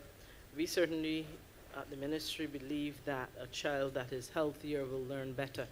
And so there are several initiatives that we're seeking to advance in the coming years. Some have already started. We have the we recognize that it is, in looking at better health, it is not just what they eat, but it is their movement, how they're active. And so it is both from a nutrition perspective as well as their physical activity perspective that we are seeking to bring that, and we are also seeking to bring better education to them in terms of how to eat and what to eat and what eating differently can mean for them in the future. I'm going to ask Ms.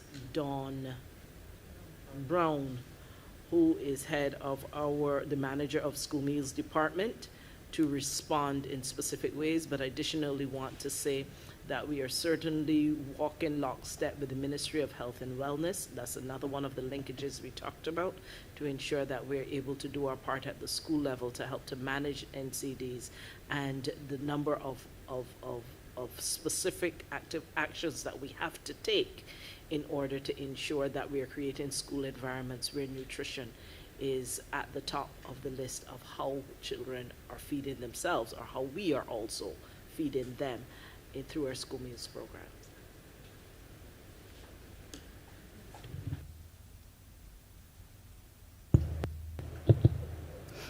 Dawn Brown, Manager, Acting School Meals Department. At the School Meals Department, we have, over the past few months, been taking a hard look at what we are serving to our children.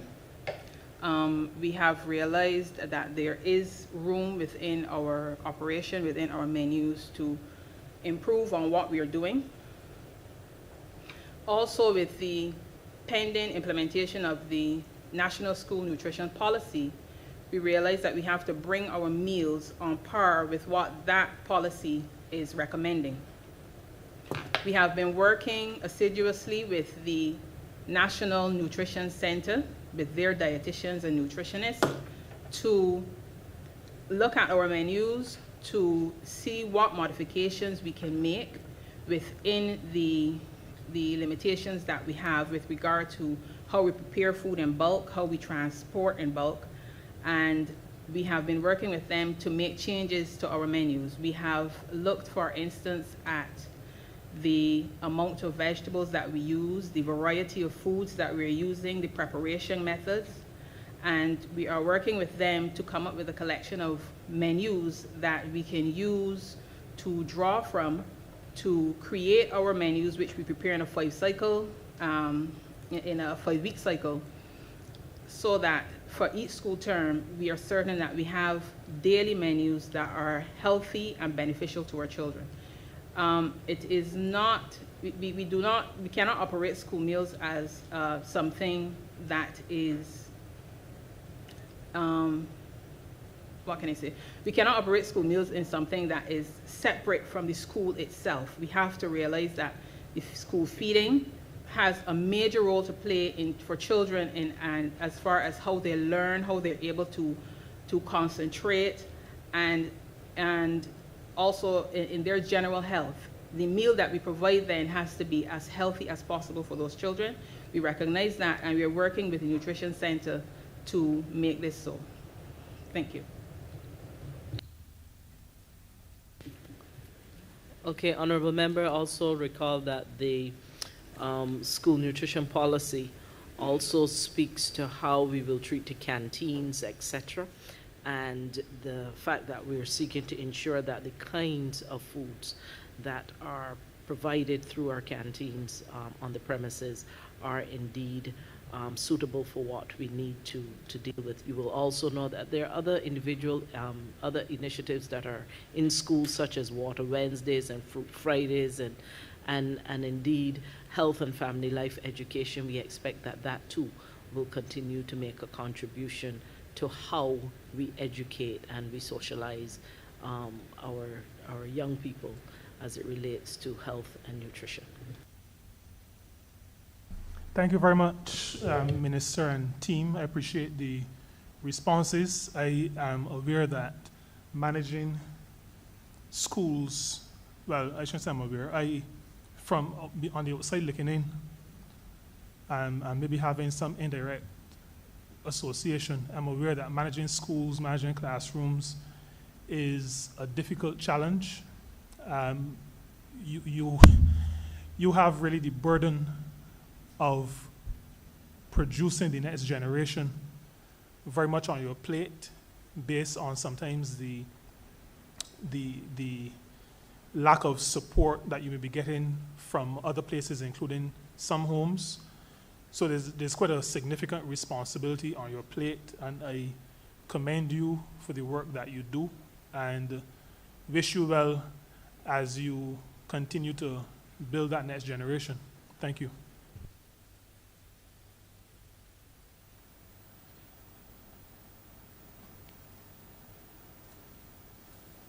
Honourable Member for the City of Bridgetown.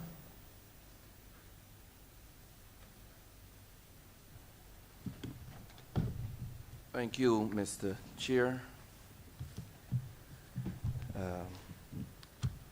To the Ministry of Education, Vocational and Technological Training, I have some simple questions here. I'll start with the first one. I want to know about teacher training. What are we doing in relation to this? Not just what the teachers are training in relation to the curriculum, to the syllabus, but in relation to how they're teaching. I believe that we have to look at enhancing the methodology of training. And just to put the minister on guard, I remember speaking to a teacher some years ago, and it was pointing out to that teacher that so much has changed since 1929. As my research showed me, a lot of the methodologies we use from almost 100 years ago. I remember moving, or looking through the research, I saw we moved from the donkey cart to cars, to the type of cars we have now, solar, hybrid, and almost flying cars. Same thing with the computer. We would have had a computer the size of this honorable chamber, and that has evolved into a desktop, to a laptop, to a tablet, to our phones, to our watches now. And I was making the point to the teacher, you know, we've come from chalk and talk to chalk and talk to chalk and talk over those years. And she told me, no, Corey, we've moved to whiteboards and markers. So I just want to put that on the table and ask the minister and the ministry to tell us about what was the plan ahead as we reform education for the delivery method, the methodology. How are we going to train the teachers and the officials in the ministry to adjust with the reform that she has so eloquently described throughout this head thus far? Thank you for that. As you know, quality education is a significant part of what we want to do with some of the resources we have asked for in these estimates. And in fact, it was one of the strategic goals that we set.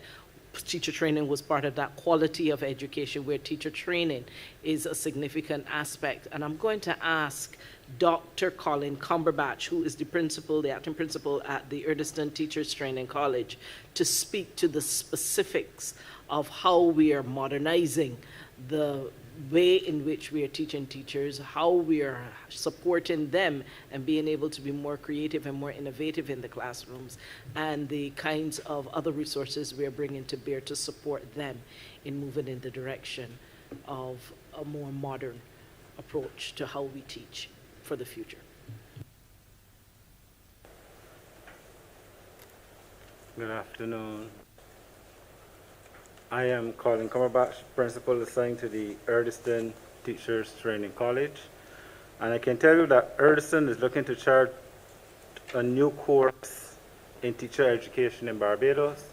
We are mindful that prior to entering schools, our children are basically life-wide learners, and that everything they learn from is pretty much authentic.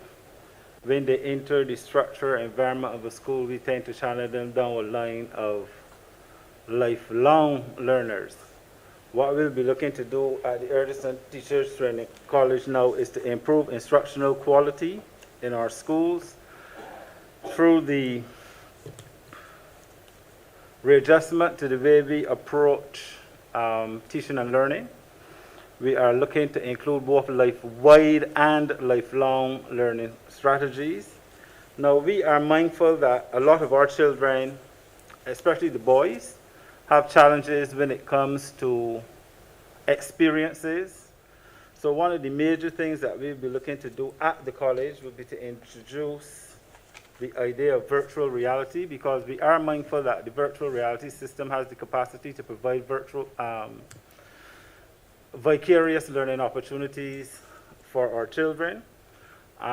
We are aware that there is a primary school on the island that presently has this virtual reality system in play, and they have been able to use it to great effect. We'll also be looking to partner with other institutions to look at artificial intelligence. Of course, coding and robotics. We are looking to become the home of coding and robotics, with the establishment of labs to facilitate these two initiatives. We also want to look at, because we understand to get strong teachers, we need to have strong leaders.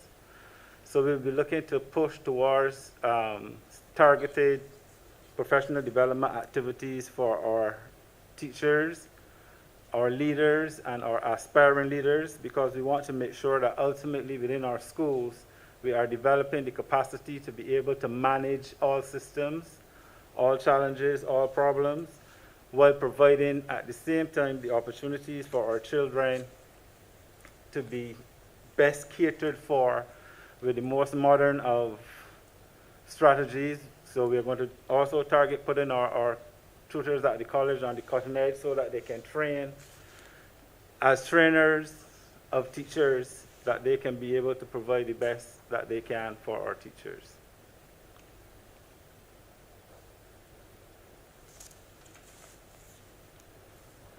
My second question is to do with vocational training. One of the things some colleagues and I were discussing during lunch is really the facilities for vocational training in this country and if it is adequate. My understanding is that there's been a plea for some time to get the necessary land to be able to do the various things that are needed for vocational training. My understanding is that when there's, for instance, Bobcat training at one of the facilities, staff have to really move out the cars so that the Bobcat could pass, which really speaks to the lack of space. And if we are going to, again, step up training in this country to ensure that everyone who needs it gets it, I believe that there's going to be a need for the fit-for-purpose facilities to ensure that we can facilitate this training. So my question to the minister and the ministry is there any plan to expand the area, the land needed for vocational training in this country? Thank you very much for your question. I'm going to ask Mr. Henderson Thompson, who is from the Barbados Vocational Training Board, to respond to this. And I'm also going to ask Mr. Ian Drakes, who is from, to also weigh in on this.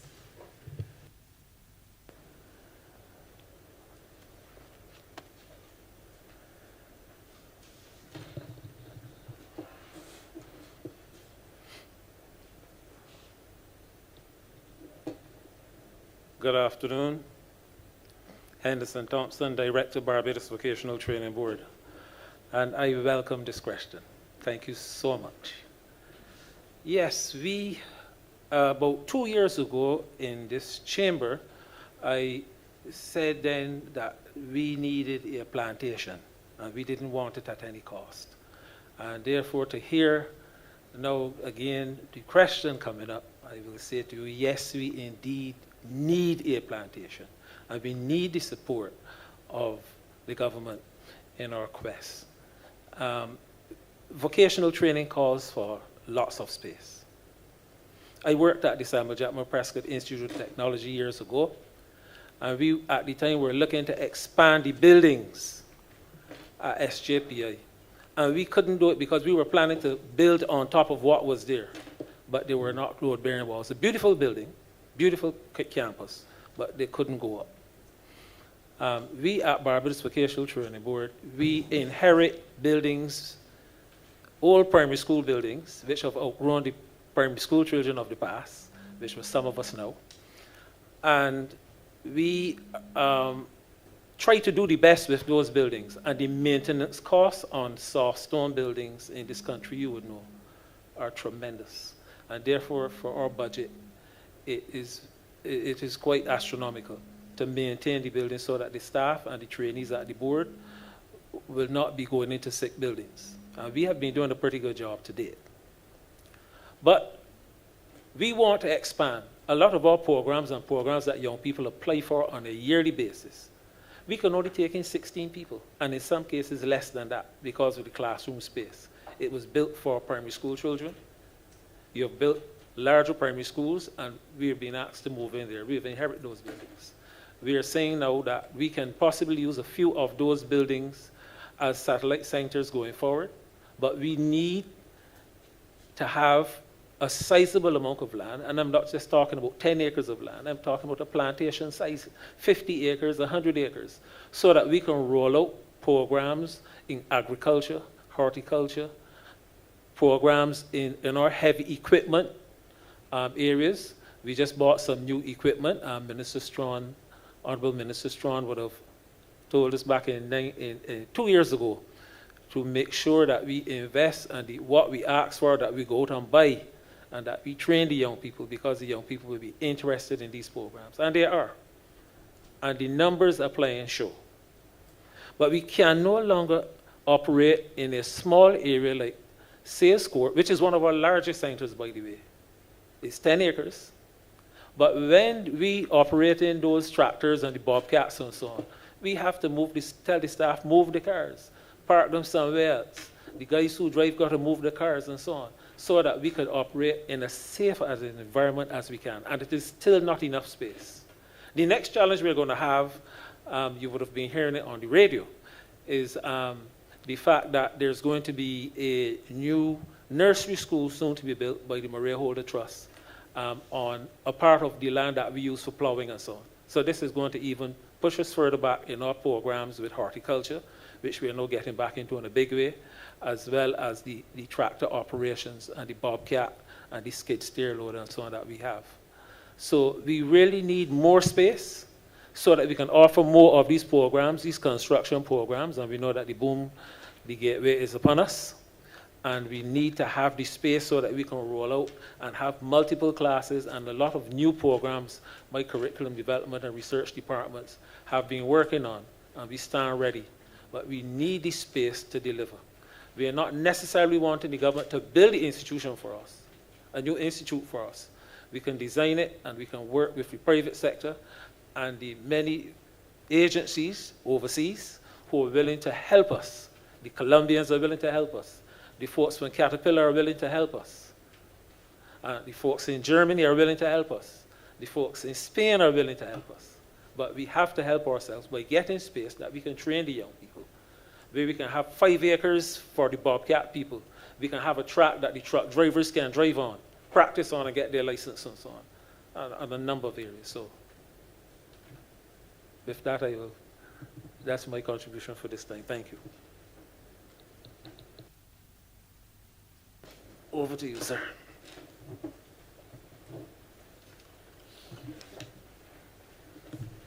Minister, I'm not sure you said someone else wanted to respond, because I would like some clarification. I don't know if he said 16 or 60. Is this 16 or 60? 16?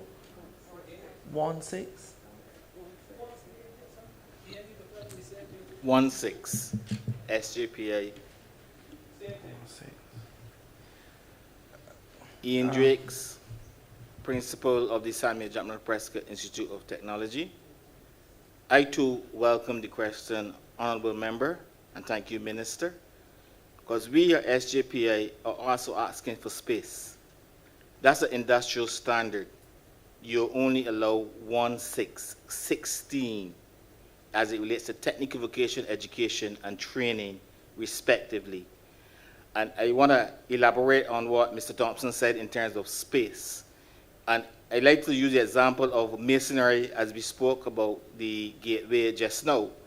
And if you have 4 groups of 16, you need space for 4 groups of 16 to construct and practice with those walls every morning and evening, respectively. SJPI in this year coming up, we have been a little bit creative to solve the challenge in some ways with some of our flagship programs. And by that I mean that we have decided that we're going to make the day longer. Our definition of making the day longer, as we have proposed, is that we're going to have 2 full-time cohorts in a day. So therefore we will double that intake in 4 programs. Those 4 flagship programs are electrical installation, which is going to be high demand with the gateway that we're speaking about, refrigeration and air conditioning, hairdressing or beauty therapy, respectively.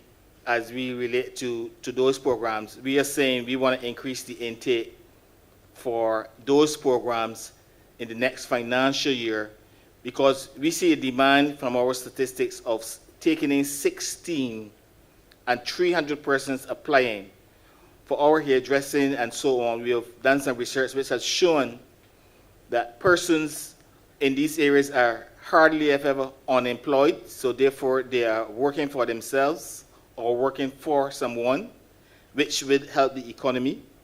And we have seen also in the electrical installation area, the high demand as construction starts to pick up. In our evening division, I just only yesterday was speaking to the head of that division, and he's saying to me, Mr. Drakes, I have 4 cohorts, John Public, ready to do PV installation, roofer fitter on evenings. The Barbadian public understands that these emerging industries are the ones that are going to get us employment, not just in Barbados, but as we say at the SJPI, to make them globally competitive in this high demand area. And with the onset of the war with Ukraine and Russia, we can see the need for tapping into our solar energies more so to create such a dynamic verse of persons respectively. So I too want to join and say that we want to expand, and as I said, we're going to start with those 4 flagship programs to see how we can pilot those for the 2022-2023 respectively, making the day longer. And I probably need to expand on that, where we say right now we have a group from 9 until 10 to 4, and we are suggesting we can have a group from 5 until 9 or 10 p.m. respectively, because these are the young persons that are unoccupied, and as they come from us, as was presented in the education reform, we want to give them the requisite tools once they have the type of attitude that would allow them to emerge, as I said, the 21st century globally competitive persons in our society? I thank you very much for that question. Mr. Chair, this is not another question, but I recognize that I asked the question, what are the plans to get the land? Everybody answered the question if they needed land. I already stated that they needed land, but I have not heard any plan to get this land. I heard they need a plantation, like John King, but I have not heard a plan. So I would like to hear probably from the minister, PS, somebody, in terms of what is there any plan or what is the plan to get the land? Thank you, Honourable Member. One of the things that we have to do is to explore greater partnerships with the private sector. There's not every situation where government can actually go and acquire land. There are situations where we are going to have to look at new and interesting ways to collaborate and to partner with others who have access to land and to see how best we will be able to create the kind of synergies that give a mutual benefit to everyone.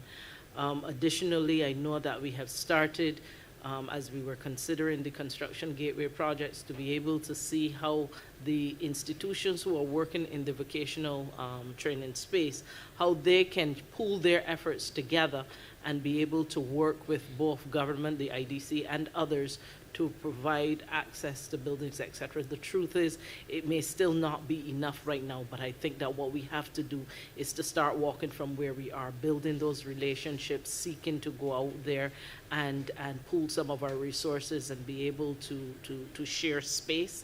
And then we have to see where we will be able to access the resources. The financial resources are always at the bottom of it to be able to go out there and get more of what we know we need in order to make vocational training a success and something that we can scale in a way that makes sense for Barbados.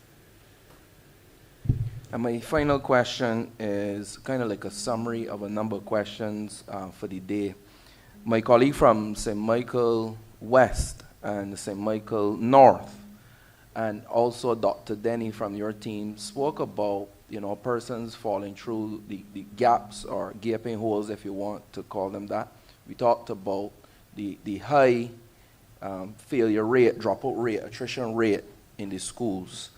I know one of the things that we pointed to and we are making some effort on, and I'm sure the member for St. Thomas would appreciate, in terms of doing increased testing for vision, hearing, and so on. For me, it was really a case, I remember, I had a different situation. I would have suffered from boredom, irrelevant education deficit disorder, where I really couldn't pay attention because for me, the way it was delivered. Now, I would have made some presentations to this very ministry with the former minister, even without her, but with the team there sitting. And they made a very relevant point to me. They knew a lot of the stuff that we were saying to them in relation to moving education forward into something more relevant, critical thinking, global citizens, like the Honourable Prime Minister would talk about from time to time. And they said they heard it all over the years. My question, my final question, my deep question for me is, what is the real hindrance to moving to the next stage? What is holding us back? What can the ministry tell us to bring us some comfort in this honourable chamber that we will move to the next stage finally, after years of lamenting that we need to take the education system into the 21st century?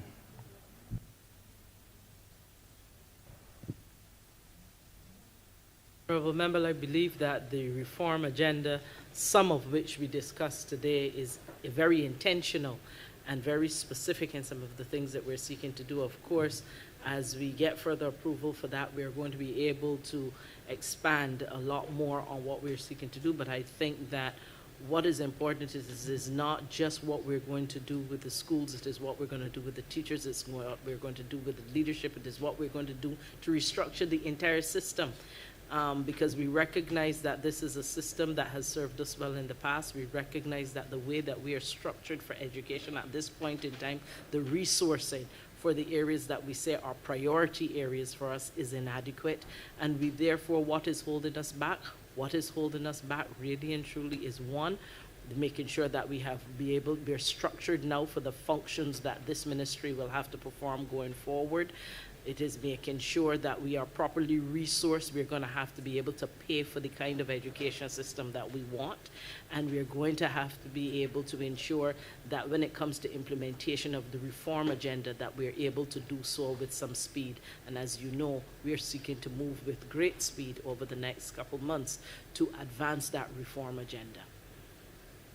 Thank you, Minister. Lest we forget the strides that we've made, I want to close in commending you and the ministry and letting you know that I do have comfort with you at the helm of the ministry and those officers surrounding you, and that we will take education from stride to stride in Barbados, particularly moving on, I think, from what is known as the common entrance would be a good step. Well, mind, this is probably, I think, the third last year, but we do have some confidence that by next year, that we will be on to greener pastures in relation to education. Thank you very much, Minister. Thank you, Ministry. Thank you, Mr. Chair.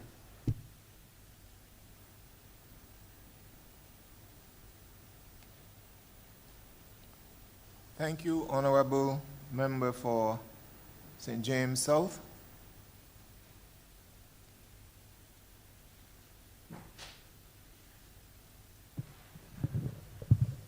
Thank you very much, Chair.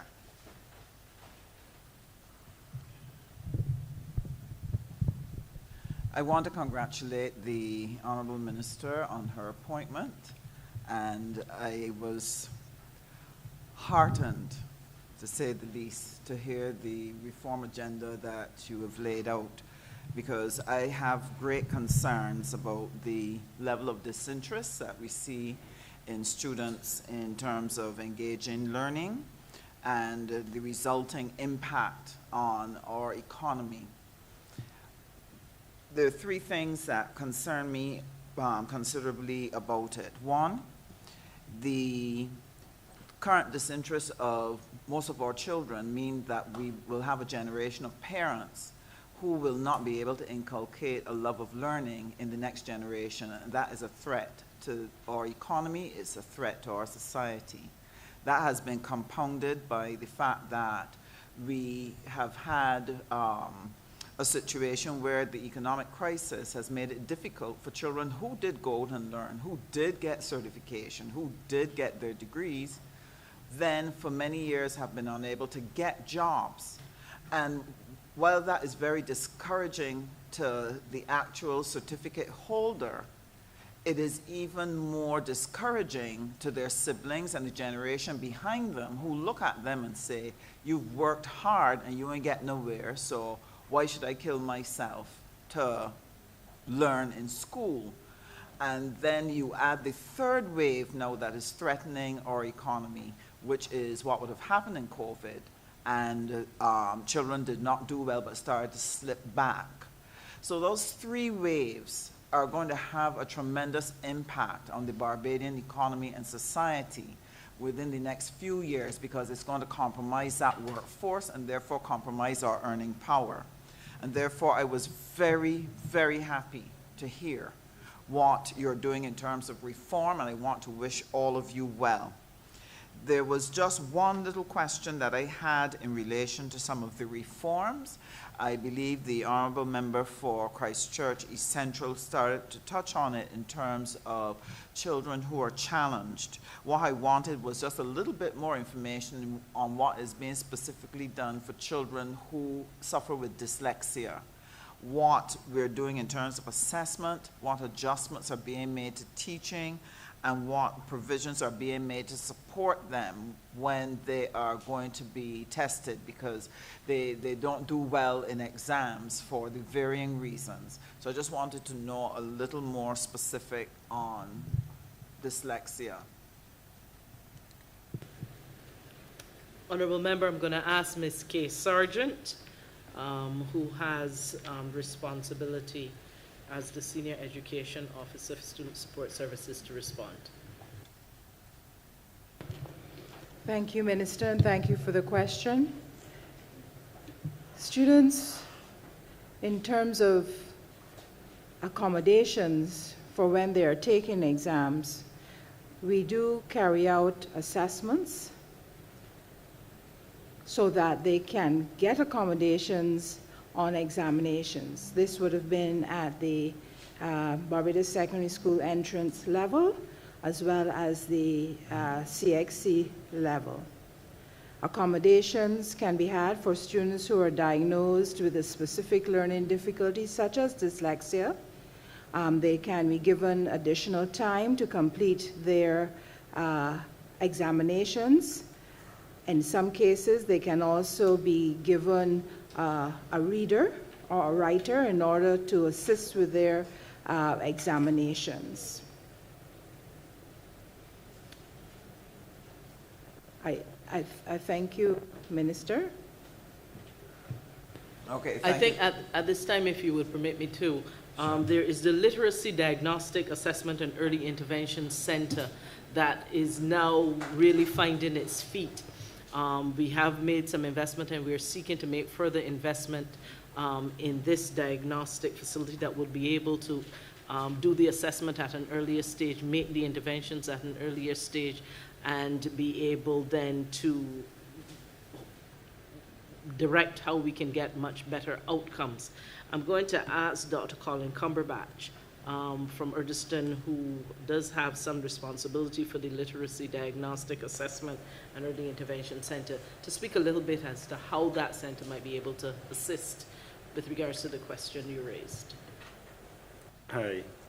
Recognizing that there is a need to have a lot of our children at the primary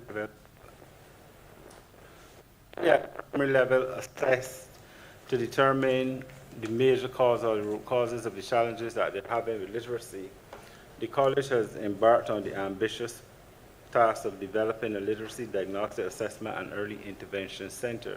Now, what we have been doing is that we have been training a number of assessors who would go out into the schools, or as it is now, the children will come to the college to be assessed once they are identified at the level of the school as presenting with challenges with literacy, and we will do the assessment at the college. Now, we are looking to expand the services of this diagnostic center to include the services of social workers and counselors, because we would appreciate that there would be factors other than learning difficulties which might challenge children or cause children not to be learning. So we want to look at the behavioral aspects as well, and any psychosocial challenges which the students may be having. It may be something as simple as children not being fed properly, not getting enough nutrition. So we would want to bring the full gamut of activities to bear as we push forward with the diagnostic center, because we are looking to, as early as possible, have the children assessed. Now, once the children are assessed, what we then do is work with the school, the teacher, the principal, the social worker, psychologist, if we can have one available, to develop individual educational plans for these students. I can tell you that only this week we met with the principal at New Horizon, and we are going to offer our services to that institution first to assess their children, and then we are going to use their social worker and counselors to assist with the development of the IEPs. And we want, once we are finished, that positive action can be taken in terms of providing these children with meaningful learning activities so that they can get the most out of their education. Thank you. Thank you very much, because I've had parents who have spoken with me about their concerns and that they've had to pay to get the assessments done and then find ways to support their children. So I'm very happy to hear that we have some changes that will help us to provide that at the public school level. My last question goes back to the issue of how education really supports the growth and the performance of the economy, and therefore impacts on all of our lives. When you announce the various initiatives to transform, to change, like the 11+, the centers of learning, and so on, all of these are going to be so important to giving Barbados a very vibrant and competitive economy. What I wanted to know is if any thought has been given to the school hours. I'll explain why. Both China and the countries in Asia, their children actually get, between age 5 and 16, they actually get close to 300 more hours than children in the Western world. And what this does, it gives them a tremendous advantage, because then the children show their prowess in relation to areas that we find difficult, like the STEM subjects, etc. So I'm wondering if in your reform, if any thought has been given or research done to see like what is the best setup, especially in terms of the amount of time children spend in school, as a method of helping us to deal with some of the issues and improve and increase the performance and therefore the productivity of our nation, and therefore build a strong society, a stronger society, and a stronger economy for our prosperity. Thank you, and that's my last question, Chair. If to respond to that particular question. Thank you, Minister. Thank you, Honourable Member.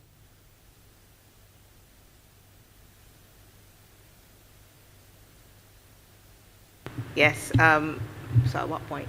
Thank you, Minister. Thank you, Honourable Member. You are indeed correct.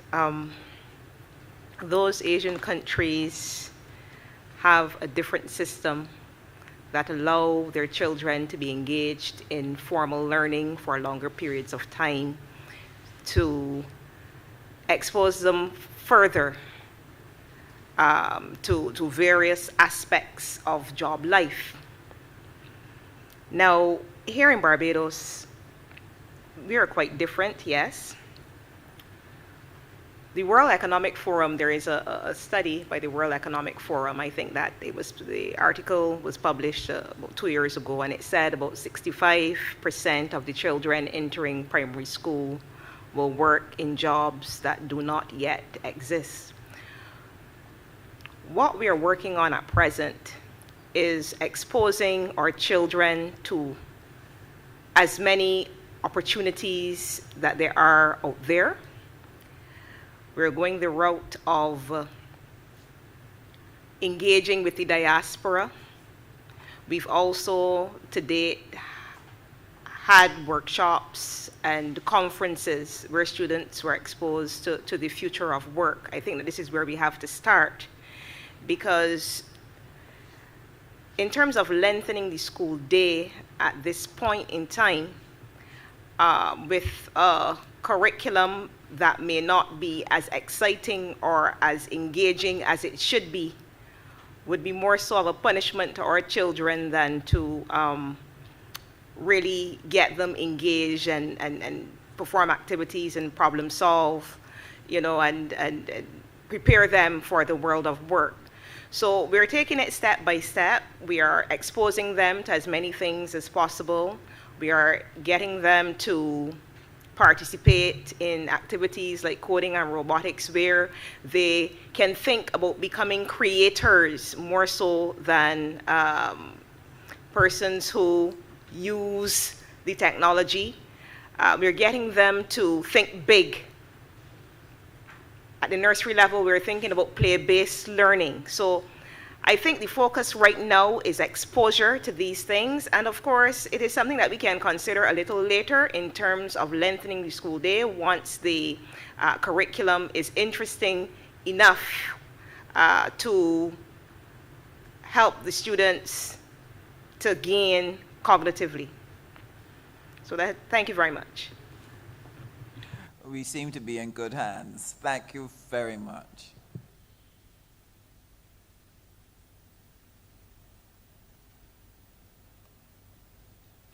Honourable Member for St. Michael Northwest.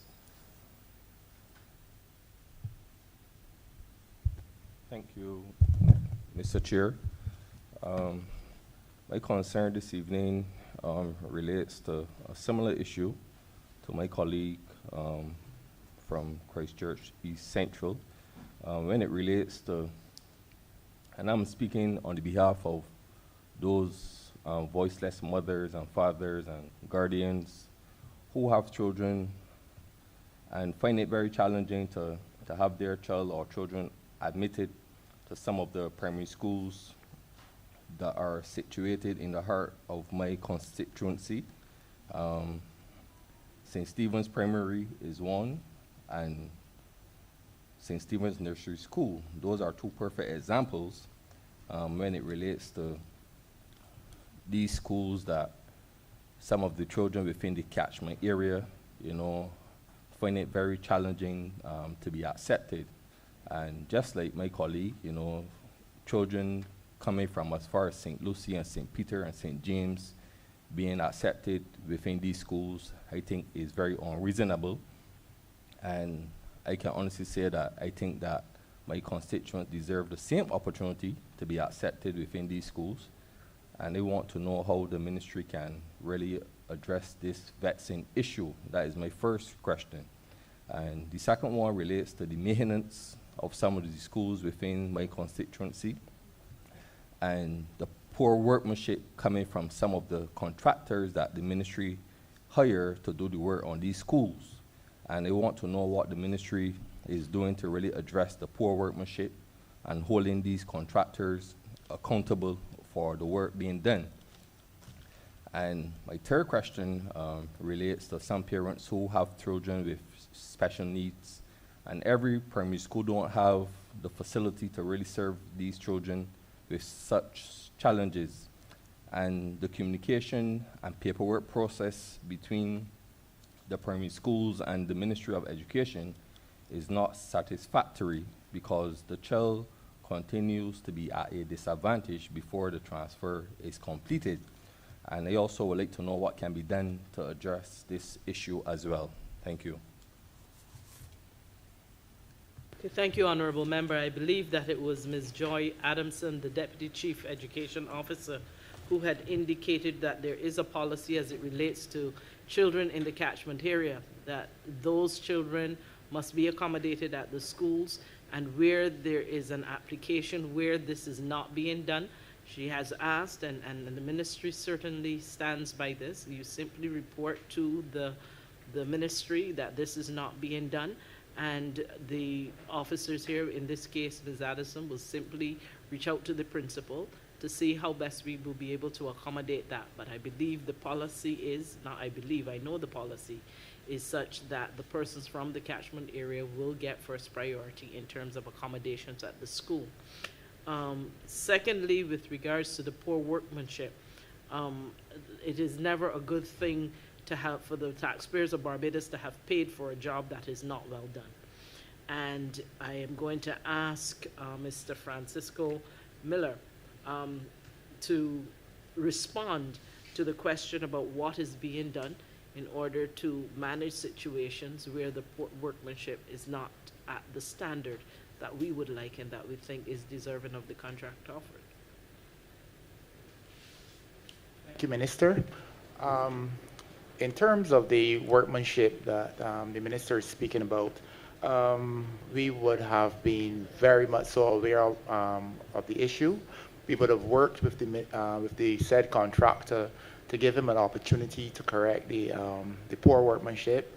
When it became evident that that would not have been the case, we actually brought in another contractor, and the original contractor recognized that he was really in over his head with what he was doing.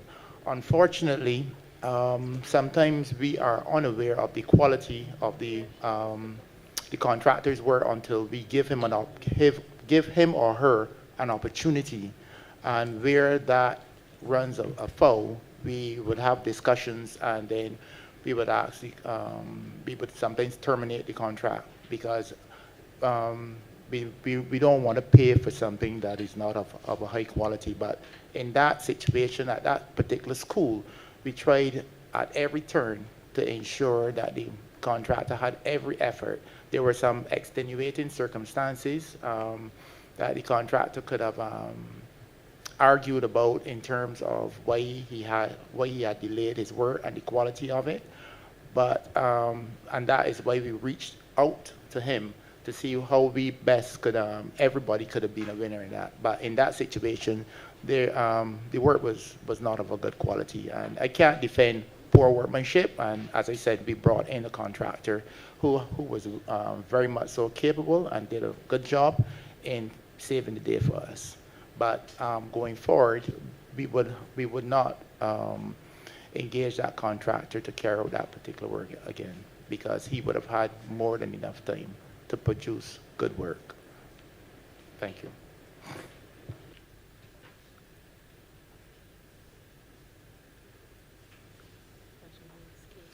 With regards to the question on special needs, I'm going to ask a sergeant to respond. Thank you, Minister. The question was, what can we do to address the method or the delay in paperwork for placing a child in special education or to receive special services? I would have to admit, sir, that prior to 2020, there was in fact a delay. We did have limited staff in which to address the challenges placed by such students. Since then, as you would have heard a little earlier, we've had a significant increase in staff to help us manage the referrals. Our department receives its clients based on a referral system. Principals, school personnel, guidance counselors, medical and paramedical professionals, other social agencies refer students to our department. The first point of contact is a clinical assessment, and because of the increase in staff, we can now move that paperwork at a more speedy rate. So I can assure you that we have put systems in place to ensure that the response time by our department has increased, I would have to say almost 300%, by the number of staff that have been given to us in order to address the cases that are received. So we do have systems that will ensure the increased response to the requests. Now, in terms of the actual placement of children in special education, again, I'll be the first to admit there's not enough access to special education programs in Barbados. And as the minister would have alluded to earlier, she has before her a number of proposals to expand that access, and we hope that they will be considered favorably. So we are putting systems in place to address the rate at which we respond. Thank you. Thank you very much.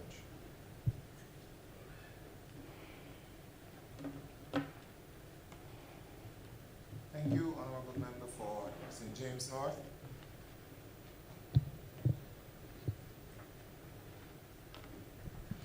Thank you, Mr. Chair. I first wish to congratulate the new minister on her appointment to this extremely important ministry and wish her team the best. It is great to hear today some of the plans for reform of education, the curriculum, etc. I think that, you know, we are running a bit behind on this. This is a long time overdue. I really look forward to see the implementation of all of this. My first issue, Mr. Chair, if you may allow, relates to what has been raised a bit, but to expand on it, the last honourable member to raise it was the member for the city. And the reality of our situation is that I believe we still have over 50% of children leaving school at 16 or 17 without any certification or without any real skills to prepare them for the world of work. I could be corrected if I'm wrong in that figure. I know that that figure was about the same almost 30 years ago, when the Barbados Labour Party first, again became the government, and the Honourable Prime Minister, and became Minister of Education, and Honourable Member for St. Thomas here was her parliamentary sec. So we haven't really improved that much. We really need to give our youth, our young people, a better chance. So the issue about skills training after children leave school, and I know we have on the table now reforms which have been spoken about today, which should be able to reduce that percentage, but the issue still arises about our youth after they leave school, and giving them therefore a second opportunity to be able to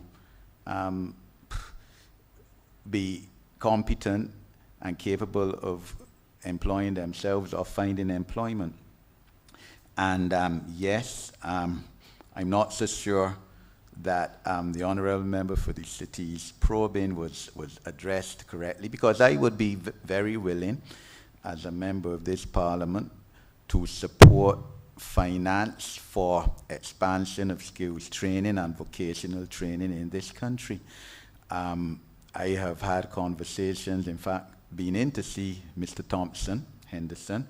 I've had conversations last year with the chairman of the board of the vocational training, because I'm extremely concerned as a member of Parliament that we have about 300 applications every year or every semester for skills training in bobcat driving and all the other areas, which needs to be expanded, by the way, but that only 16 persons, and yes, that was the figure I was told, could be accepted.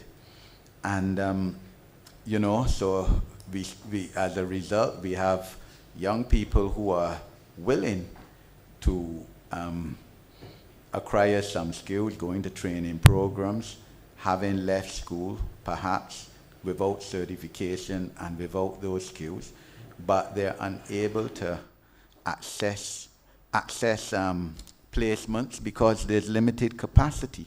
Yes, I think the Ministry of Education needs to perhaps liaise more with other ministries, because you have the Ministry of Labour that has some programs in training. You have the Ministry of Youth, and I'm wondering as well, Mr. Chairman, what's the relationship between Ministry of Education and Ministry of Youth on this point? Because we heard yesterday and today about the Ministry of Youth having some programs. Is there synergy between these ministries? But certainly, yeah, and I take Honourable Minister's point about private sector involvement perhaps being needed, but we've seen today and heard a bit more about Druke's plantation being made accessible to the university and to Ministry of Education for training in agriculture. Why haven't we been able to get that in skills training to give our young people this opportunity to develop? Because look, I mean, if we don't pay for it in terms of financing at that level, we're going to pay for it another way. We're going to pay for it in the Ministry of People Empowerment with increased welfare budget, and in other ways, sad to say, maybe in terms of criminal activity, the justice system. So I am a bit at a loss as to why we're still in this position. Yes, from the time 2018, even before. I mean, I used to speak about this when I was an opposition MP, and that was what, 9 years ago now, when I started. So I would really like to hear a bit more. I mean, practically speaking now, what are we gonna do about this? I note, Mr. Chairman, that we have had no National Development Scholarship awardees for the last 3 years since 2018, and I am, wondering why that is so, if it's a question again of finance, because I think the National Development Scholars are extremely critical as well to our development, and in areas that are novel and need to be open. So those two questions, and then I'll ask one. The issue of the correlation with the ministries, and why no National Development Scholarship awardees since 2018. Honourable Member, I'm going to start with the National Development Scholarship awardees. I know that the ministry has been reviewing this system, and until that review is completed, it is likely that there will not be such scholarships. However, I will certainly seek to accelerate the review at this point in time to ensure that we can truly go back to a place, or at least reach a place where we can decide if we continue, how we continue, and in what way would be best to go forward. So that's the question with the National Development Scholarship. It's under review, and I'll seek to accelerate that at this stage. You had asked another question as it relates to persons coming out of school without certifications. I believe that was answered earlier as we talked about the alternative curriculum. We talked about introducing different levels of certification, of course making CVQs and the certifications for those far more widespread within the system, being able to certify at a modular level, and then allowing people to be able to step up and build out those credentials so that they leave with something. I will also ask on the question of skills training for Mr. Ian Drakes, who is from the Samuel Jackman Prescott Polytechnic, to respond in more detail to that.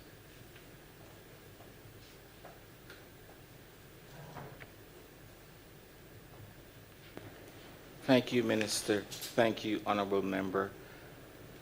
Thank you for the question as well. And to respond to the first aspect, it's really a yes, as it relates to, you asked if there are any synergies between the Ministry of Education and Youth, Sports and Community Development.